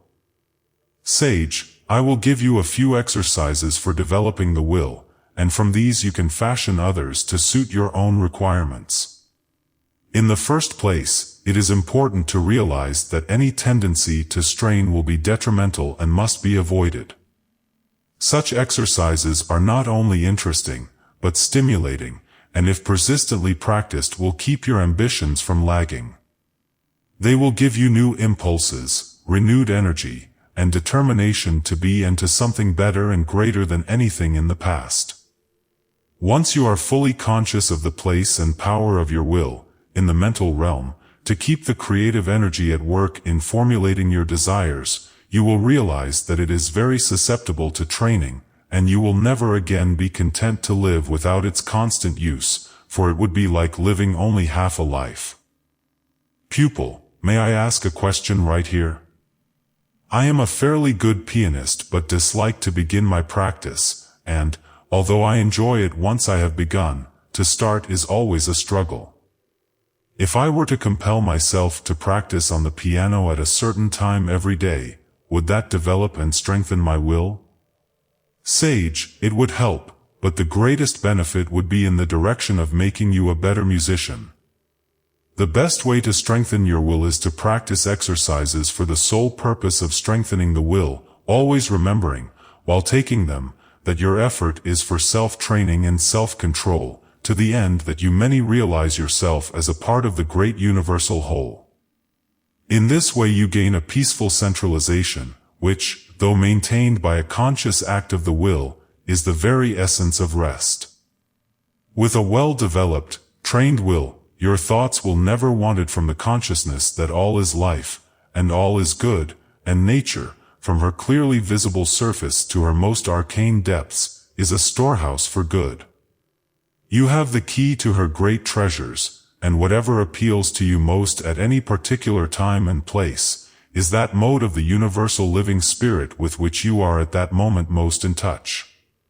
Realizing this, you draw from out the universe streams of vital energy, which make the very act of living a joy, which radiate from you vibrations that can turn aside all injurious suggestions. This is surely a good and sufficient reason for developing the will. Exercise for strengthening the will. The will is weak because of lack of exercise. Training the will is very much the same as training the muscles. Its development is gradual. Only will can develop will. Consequently, you begin with what will you have, and expand and strengthen it thought its action upon itself. The weak will manifests in two phases, over-action and under-action, the former as impulsiveness, impetuousness, and the life, and the latter as lethargy, phlegmatism. It is good to begin each day with a resolution not to hurry, and not to leave any task unfinished. Effort in this direction is of inestimable value. There should be only one object in your mind with reference to your exercise, the development and strengthening of your will. At the time have no thought of your improvement as a musician, for if there is any ulterior motive, your will training will be lost sight of. Cultivate the feeling of contentment.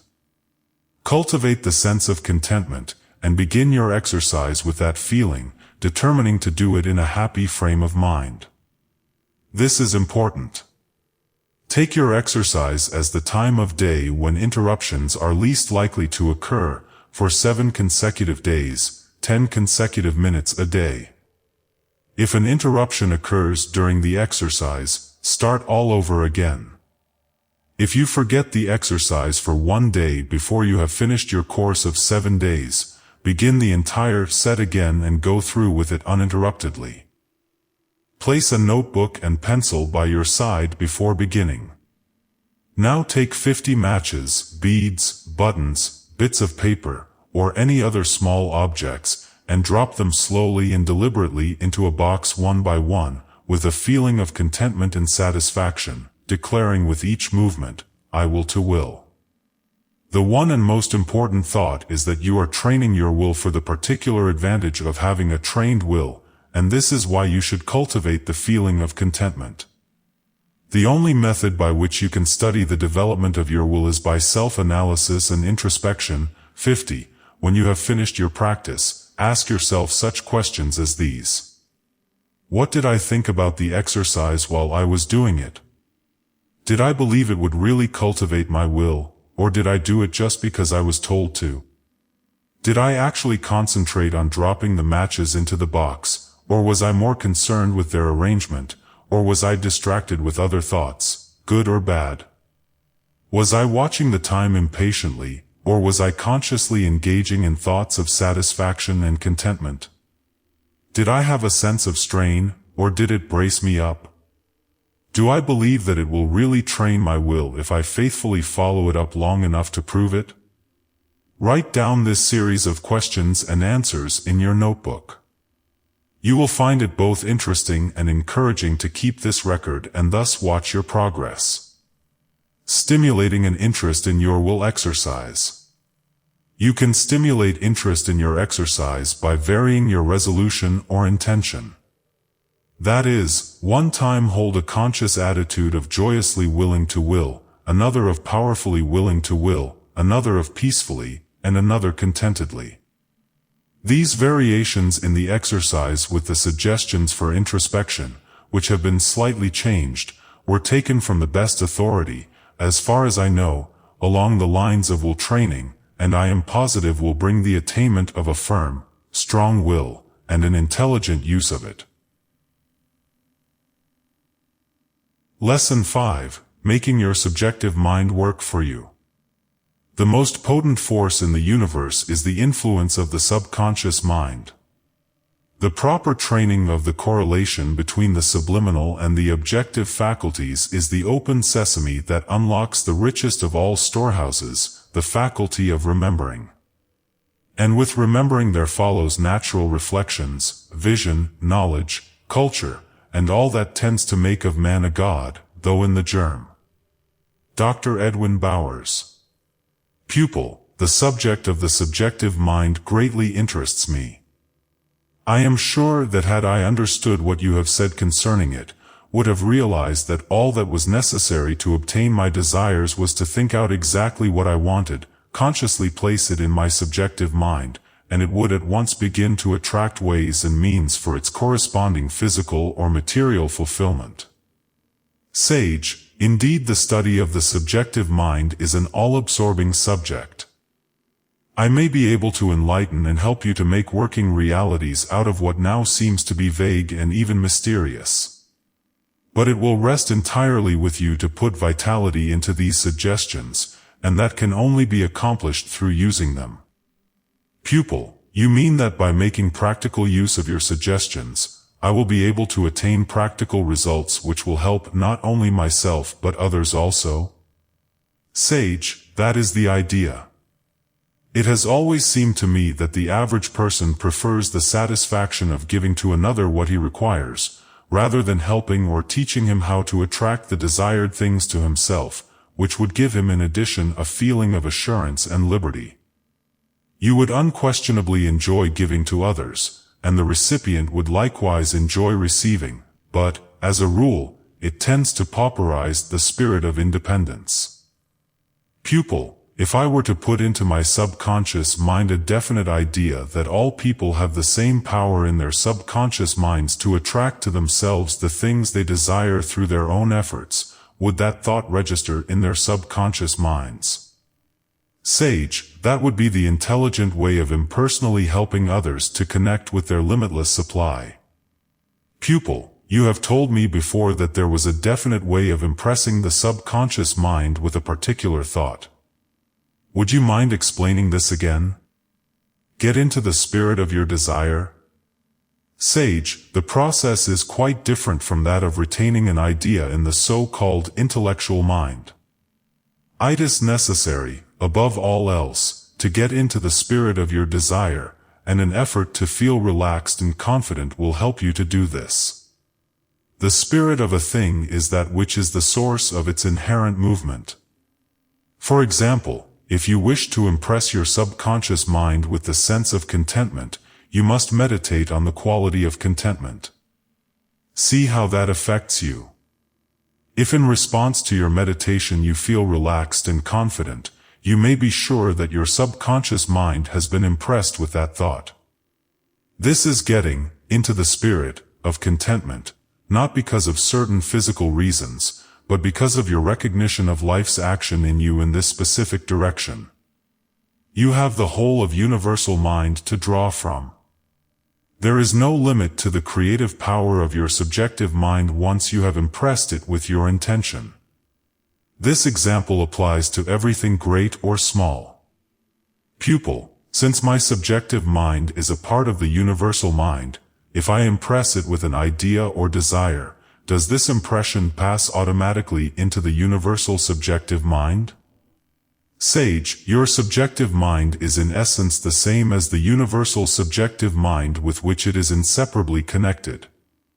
It should be understood that your subjective mind receives its impressions from the objective mind and never from material things. It is therefore necessary to withdraw your thought from the material or physical thing you desire, and to mentally dwell upon the spiritual symbol of it, which is the inherent source of its formation. How to visualize and objectify the mental image.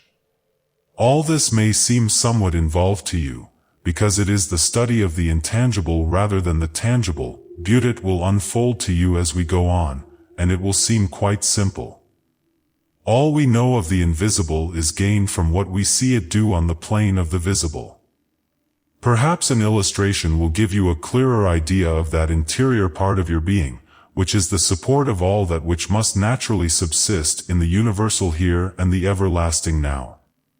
First, endeavor to realize yourself as pure spirit, the essential quality of which is good. Pure spirit is pure life, and naturally, the only thing it could desire is to manifest more and more life, without reference to the forms through which the manifestation takes place. Consequently, the purer your intention, the more readily it is placed in your subconscious mind, which instantly passes it into the universal mind. For example, if you want a house, a certain kind of a chair, a sum of money, or anything else, you should first ponder studiously on how the desired object originated. Meditating thus on the original spirit of the thing in question starts the creative power of your subjective mind, which is in touch with all the creative energy which exists, operating in that specific direction. Suppose it is a house you desire. You will go back to the original concept of it. The idea of a house had its origin in a primary need for shelter, protection from the elements, and comfort, and out of these original desires there grew our present dwellings. So you proceed to build a house in your own consciousness first, thinking only harmonious, constructive thoughts regarding it. This kind of thinking, or building, gives your subjective mind definite material to work with, and because of its amenableness to suggestion, coupled with its native creative power, it will go ahead and eventually bring the hose into manifestation. Pupil, if I earnestly and righteously desire a certain kind of a home, how shall I proceed? Sage, you should first form a clear conception in your objective mind of the sort of a house which you desire, whether 1, 2, or 3 stories, the number and size of the rooms, how many windows and doors. In short, you should mentally picture the completed house, both inside and out. Go all around the house, look over the exterior, then go indoors and examine it carefully from cellar to garret in every detail. Then drop the picture and dwell in the spiritual prototype of the house. Pupil, I do not fully understand what the spiritual prototype is. Sage, the simplest method of finding a spiritual prototype of any object is to ask yourself to what use it is to be put, what does it stand for, in other words, what is the reason for its being. As we have been saying, a house is a place of shelter, comfort, protection. It might be called a refuge. Pupil, then if I want a house, really a home, and there seems to ordinary way of my having it, I am to impress my desire upon by subjective mind, by mentally picturing the type of house I want, in conjunction with the ideas of shelter, comfort, and protection, and mentally live in that state of mind, while, in order to supplement a mental atmosphere of pure intention, I admit no thoughts of discord, such as anger, jealousy, doubt, fear, but entertain thoughts of love, joy, beauty, and harmony. Would this not be literally living in my true mental abode? And could I not expect to see it objectified in a material home? What the house symbolizes? Sage, yes, because every physical or material thing is the result of an idea first possessed in consciousness. These ideas, which are universal by nature, are specialized by your mental picture, and your concentrated effort to inhibit thoughts which concern the operation of the laws of life. This habit of thought formation, if persisted in, opens the way for the physical manifestation of the mental picture, whatever it may be, the case in point being a house. A house is an effect of a need for shelter, comfort, protection, and the life. Pupil, I have never thought before of what a house really symbolized. It seems quite natural now to think of it as an externalized object of an inward originating idea of comfort, shelter, and protection, which you have taught me is its prototype. Now, my natural impulse would be to go into the house and bolt the doors and windows, if I were afraid of some outside invasion and wanted to protect myself. Yes, this might not always give me a feeling of security. From where does that sense of real protection come? Living in the sense of protection. Sage, the first necessity would be for you to have the house to go into, before you could bolt the doors and windows against unwelcome intrusion or impending danger. After having acquired this refuge, it alone would not ensure complete protection. The feeling of protection is established within yourself through your knowledge that you are protected by the almighty, ever-present, intelligent power of life. Surely you know you are alive, and this understanding brings a sense of security which locked doors or barred windows cannot give. Pupil, it would be wonderful if one could constantly live in that thought of protection. Sage, itis to this end we are journeying. As we have seen, in the mind of man there is a power which enables him to contact the unlimited universal power of God, Spirit, and thereby envelop himself in it. One of the most satisfying and comforting feelings possible is this one of being protected from within oneself. Pupil, I see. One should endeavor to keep the suggestion of one's real self, which is one's real protection, constantly in mind, that self which is one with all life and all intelligence, which not only preserves but provides for all. To return to the subject of the house.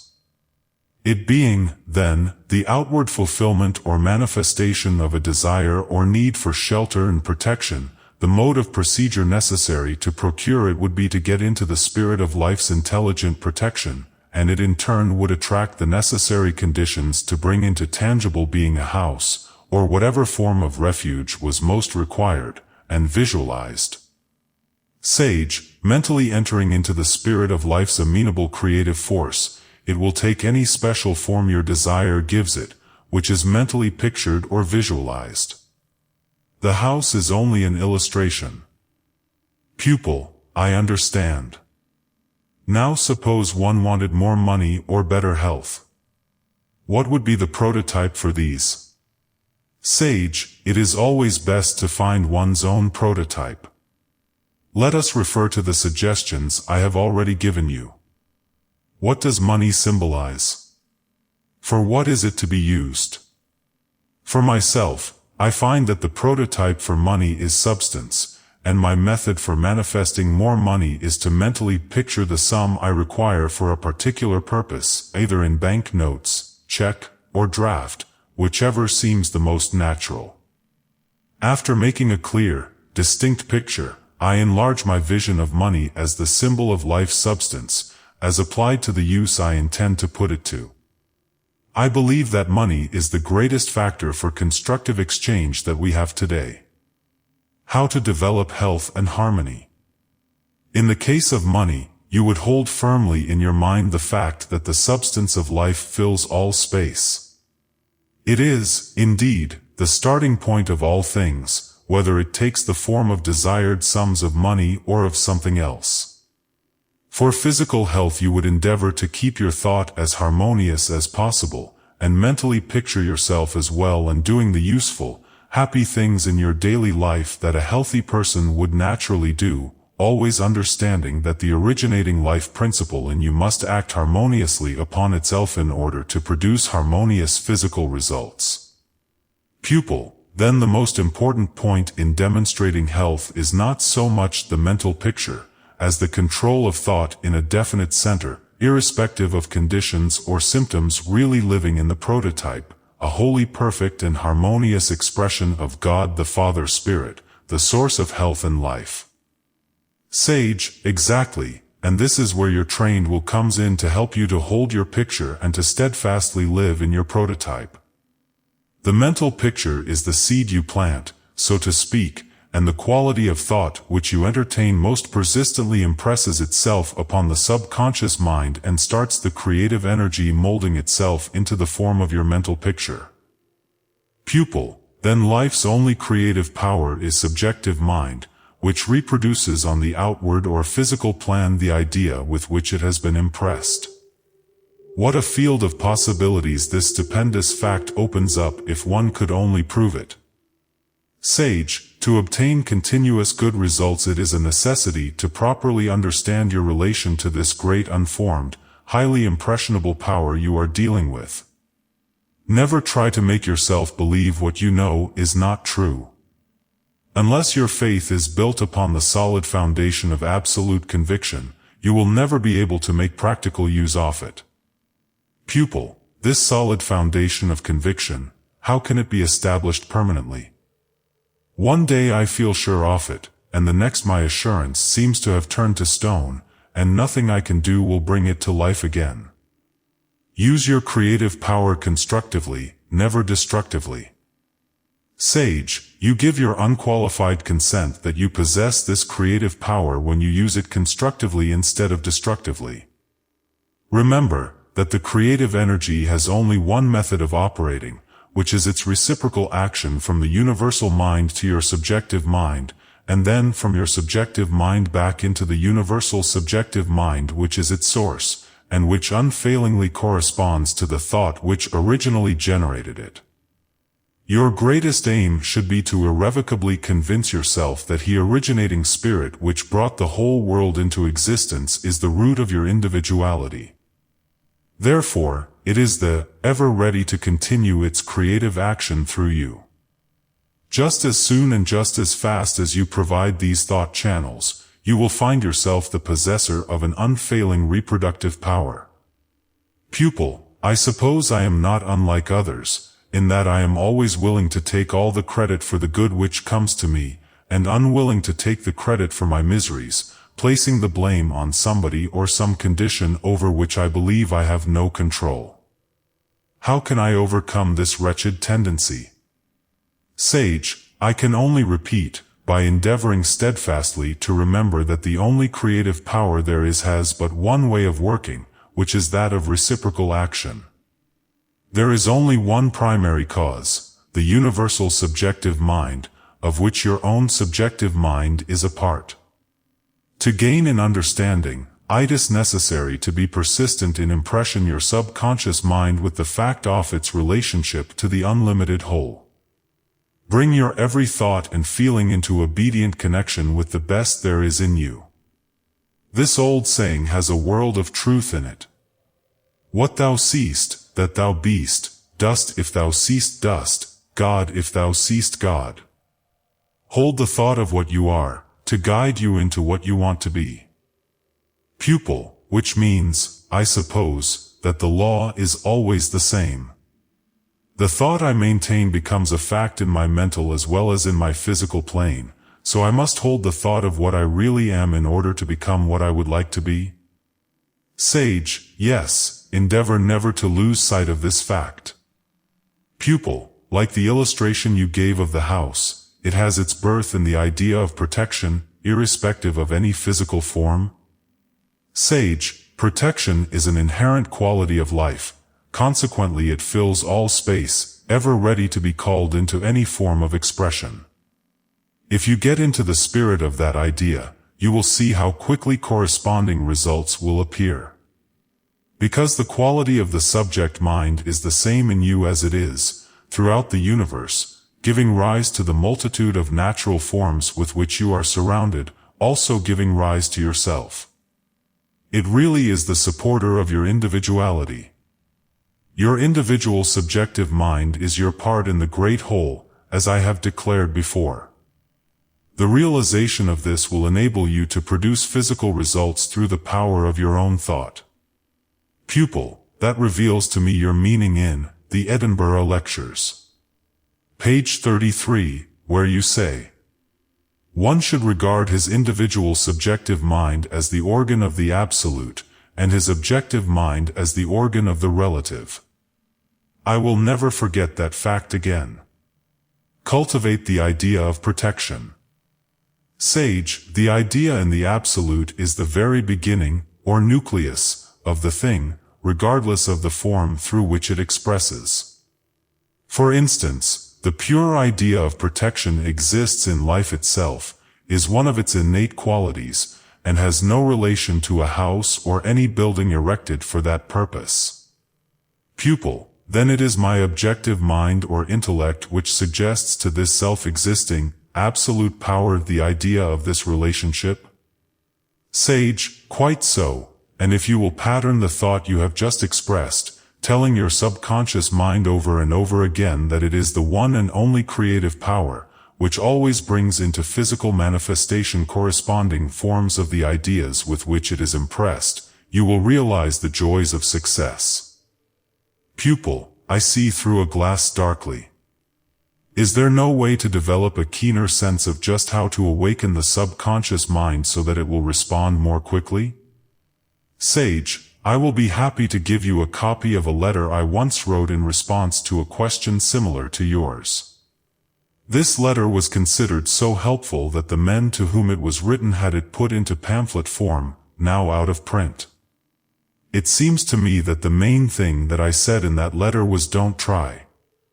Pupil, why? I thought that trying was to be my main endeavor, even though it was difficult. A letter of golden leaves. The sage's letter.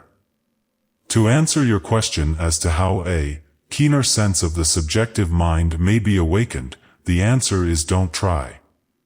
Don't try to make things what they are not. Subjective mind is subjective just because it lies below the threshold of consciousness. It is the builder of the body, but we can neither see, hear, nor feel it building. Just keep in your conscious mind a quiet, calm expectation that subjective mind is always at work, in accordance with the habitual thought of your objective mind, and then subjective mind will take care of itself. Then the question is, how to keep the conscious thought in a life-enjoying and life-giving current. My answer to this is very simple, thought perhaps old-fashioned. It is, keep looking at God. Don't trouble about theology, but try to realize the universal divine spirit as perpetually flowing through all things, through insensible things as atomic energy, through animals as instinct, through man as thought.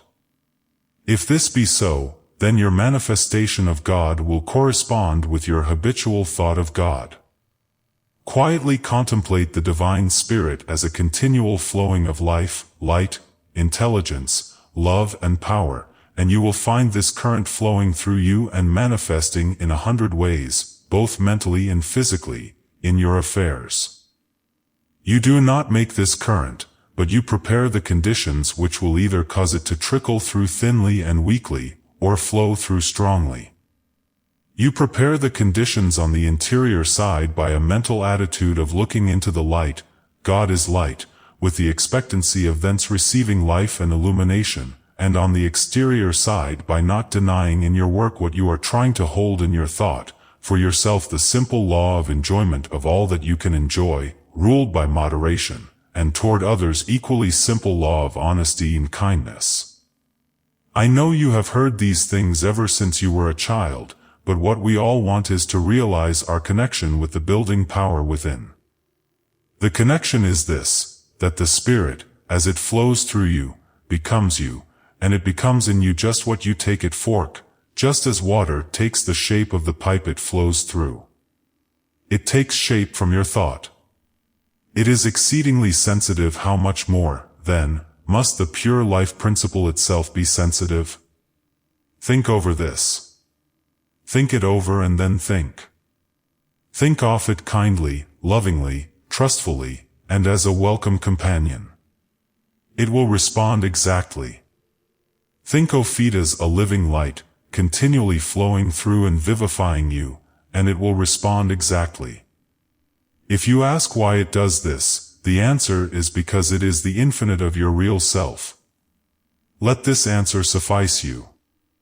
You will only darken the light by trying to analyze the divine spirit. You cannot dissect God. This doesn't mean being impractical, but getting to the very root of truly practical.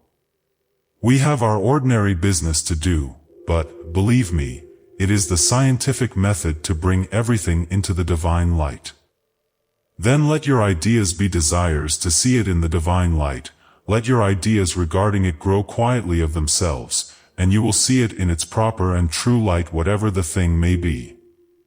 Then when you have seen what the thing really is, go on and handle it in accordance with the 4 principles of cheerfulness, moderation, honesty and kindness. Don't worry, and don't try to force things, let them grow, because, by recognizing the continual flow of the Spirit, you are providing the conditions, for life is the light which will make them grow the right way. Don't bother about subjective mind and objective mind, or theories of any sort, or description, either mine or anyone else's, but just do what I have said and try it for 6 months, and I think you will find you have got hold of the power that works, and, after all, that is what we want. It is all summed up in this: live naturally with the Spirit and don't worry. Remember, you and your spirit are one, and it is all quite natural. You will perhaps say that this is too simple. Well, we don't want to introduce unnecessary complications. Try practicing and leave the theory to take care of itself. Living spiritus not to be found in a book. Sage, many have written me from all parts of the world voicing you expression. Once a lady in New York City wrote asking me to explain to her exactly what I mean in the pamphlet about spirit becoming you. Thinking you might like to see a copy of my reply, I brought it along for you. Pupil, thank you so much. Am I at liberty to keep these letters? Sage, quite. The letter of the Master. With regard to the sentence in the pamphlet on the subjective mind about the spirit becoming you, I really don't see how to express my meaning any more clearly. What I mean is that in a cat it becomes a cat, and in a cabbage it becomes a cabbage, Buden man, who is conscious, living intelligence, it becomes conscious, living intelligence. And if so, then since the Spirit is infinite you can by prayer and meditation draw upon it for increased living intelligence. All depends on your mode of recognition of it. In the sentence you quote, it is exceedingly sensitive. I am not referring to the water, but the Spirit. I mean that if subconscious mind in ourselves is sensitive to suggestion, the creative principle is sensitive to suggestion, the creative principle from which it springs must be still more so, and takes shape from your thought accordingly. But you must remember that the pamphlet was not written for publication. It was merely a private letter, and I was never consulted on the subject of publishing it, or perhaps I should have worded it more carefully. Supply and demand is a very large subject, but eventually you will always have to come back to the teaching of Jesus, ask and ye shall receive. We may write volumes on the subject, but in the end it always comes to this, and we have gained nothing by going a long way around.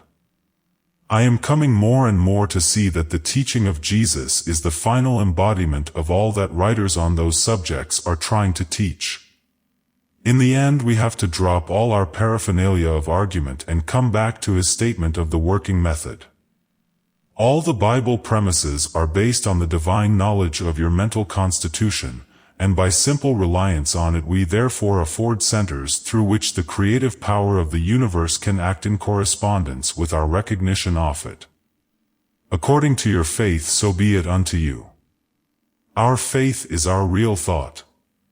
If our real thought is expectation of disease and poverty, and so open the door to it. The whole purpose of the Bible is to direct our thought, which is our faith, in the right way, instead of leaving us to form it invertedly. Therefore, as the basis for our faith, the Bible gives us promises. Pin your faith to the promises, and you need not bother your brains to argue about it.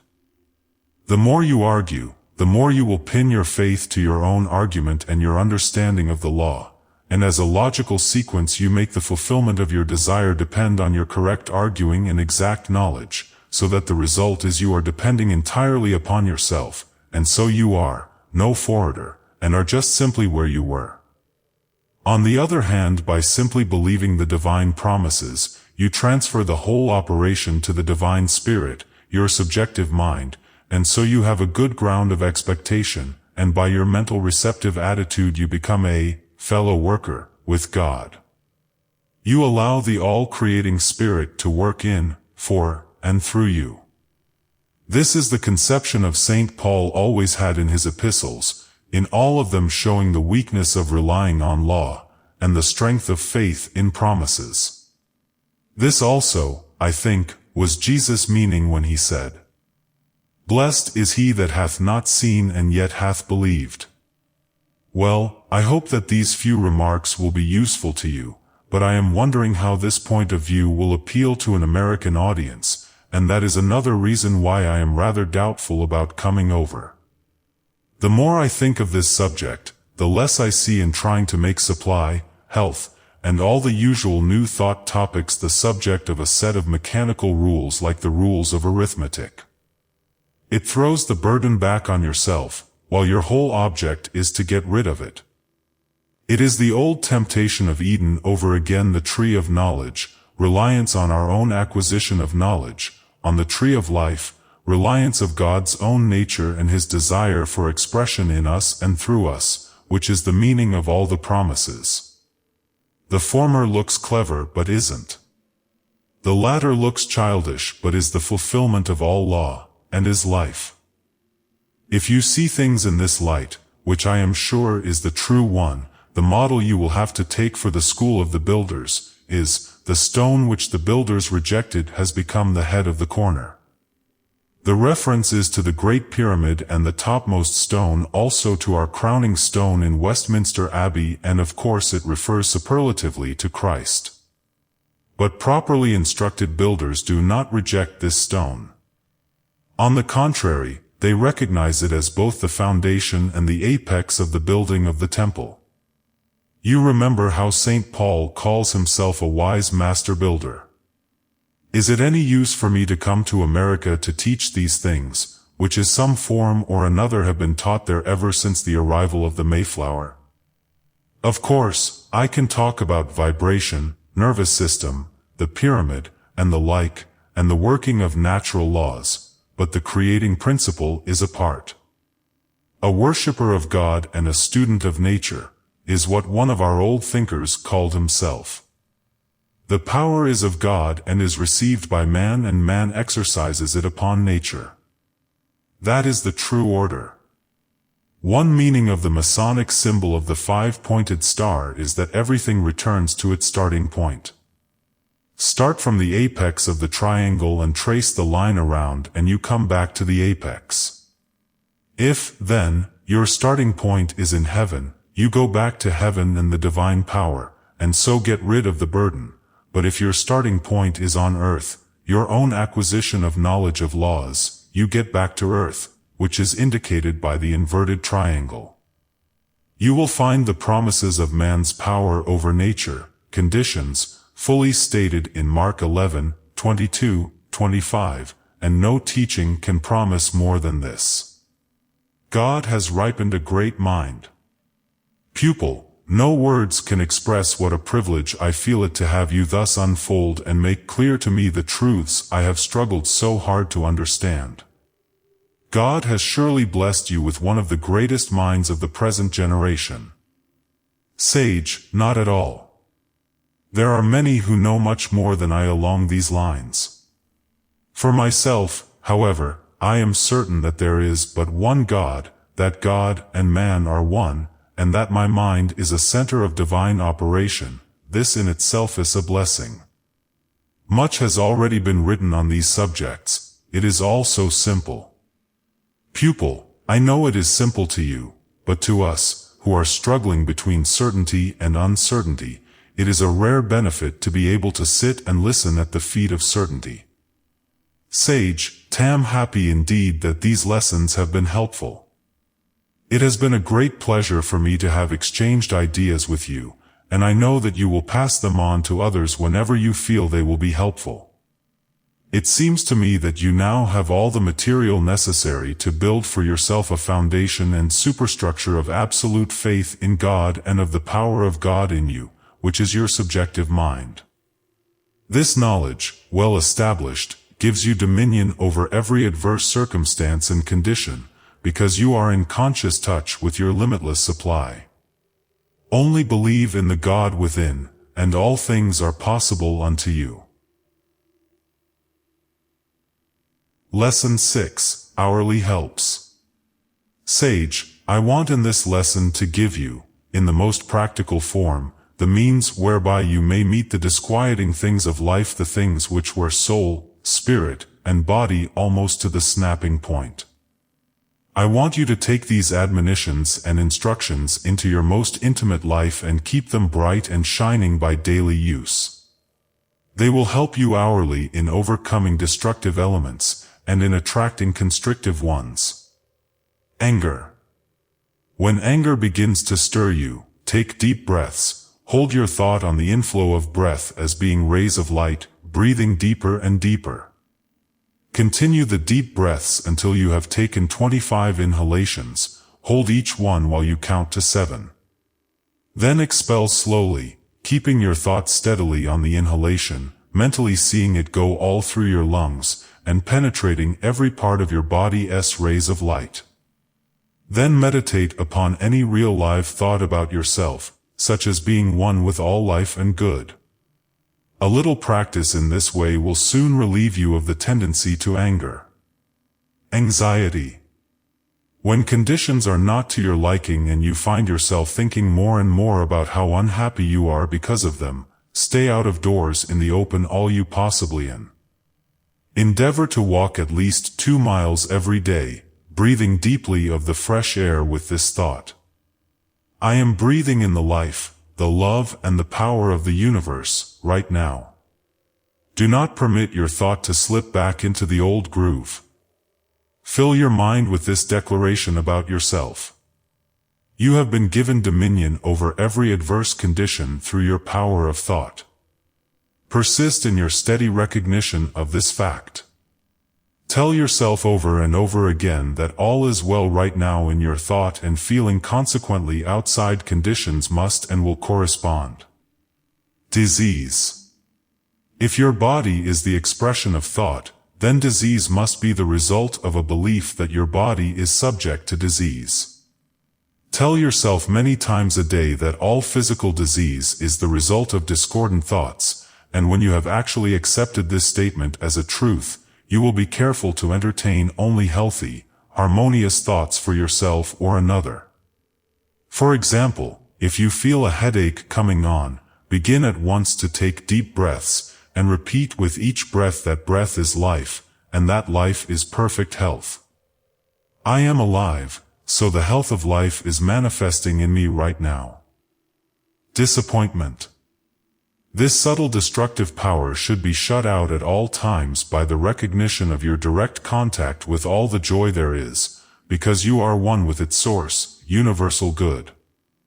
If the joyous life does not express itself through the exact channels which you expect, know that it will do so through others.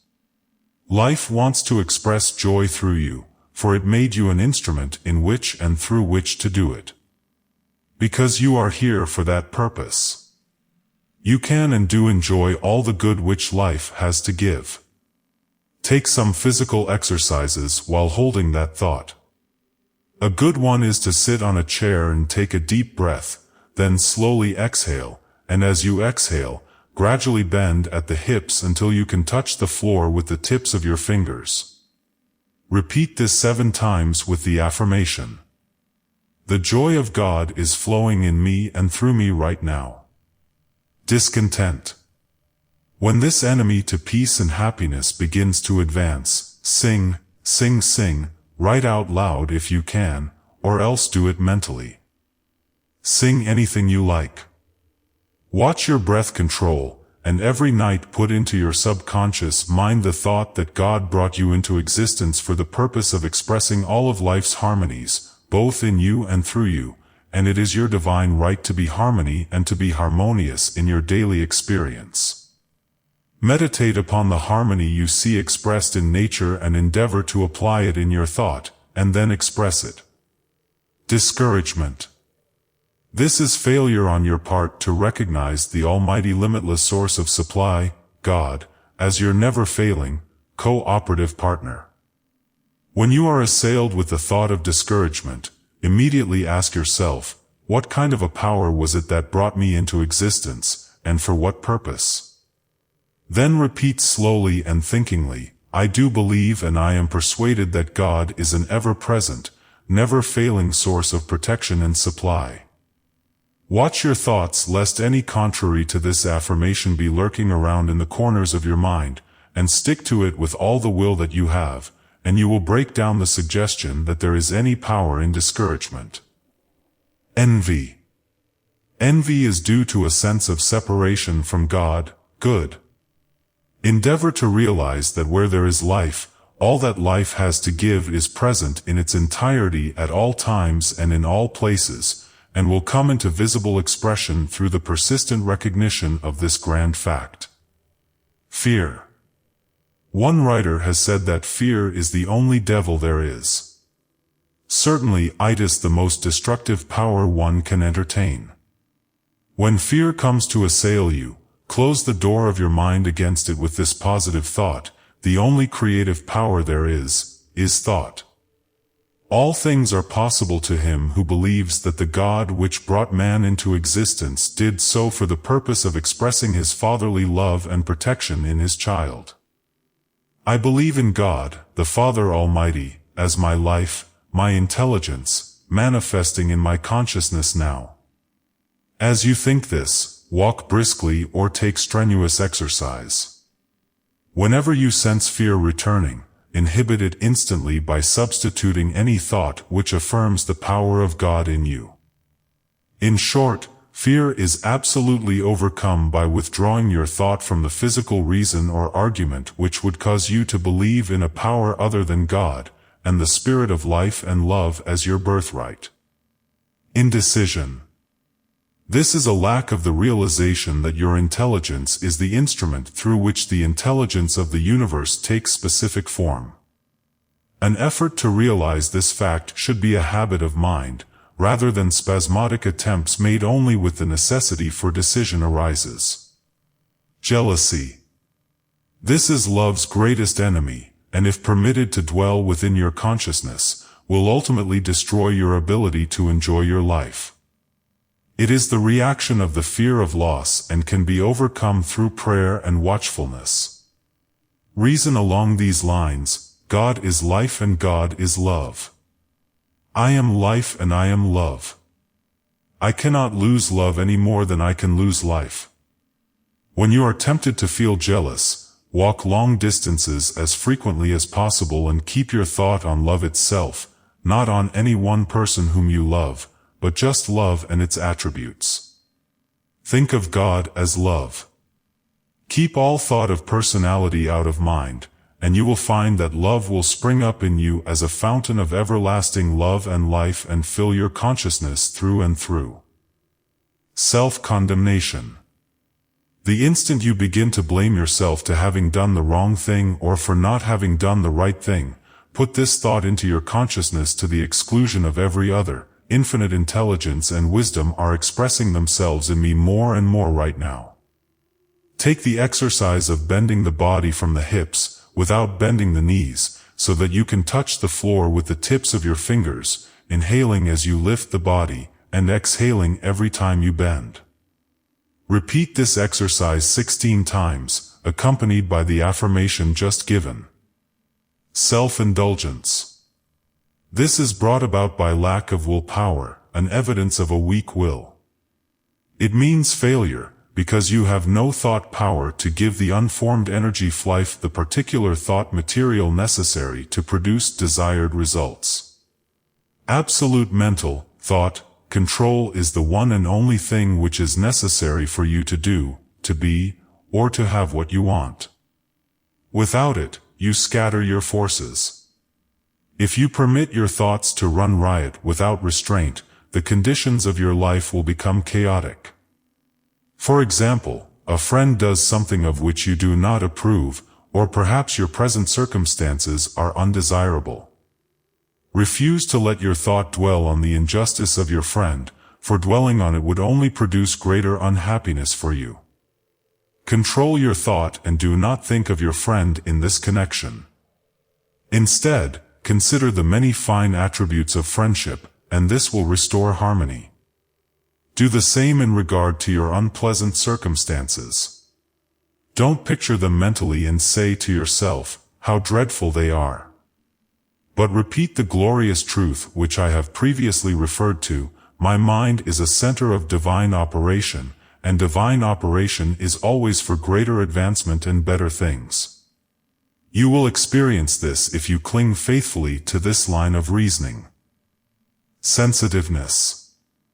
A highly sensitive mind is simply a self-mind, a form of unadulterated selfishness. Your feelings are hurt because someone says something which you do not like, or does something which displeases you. Or conversely, he fails to say or to do what you think he should.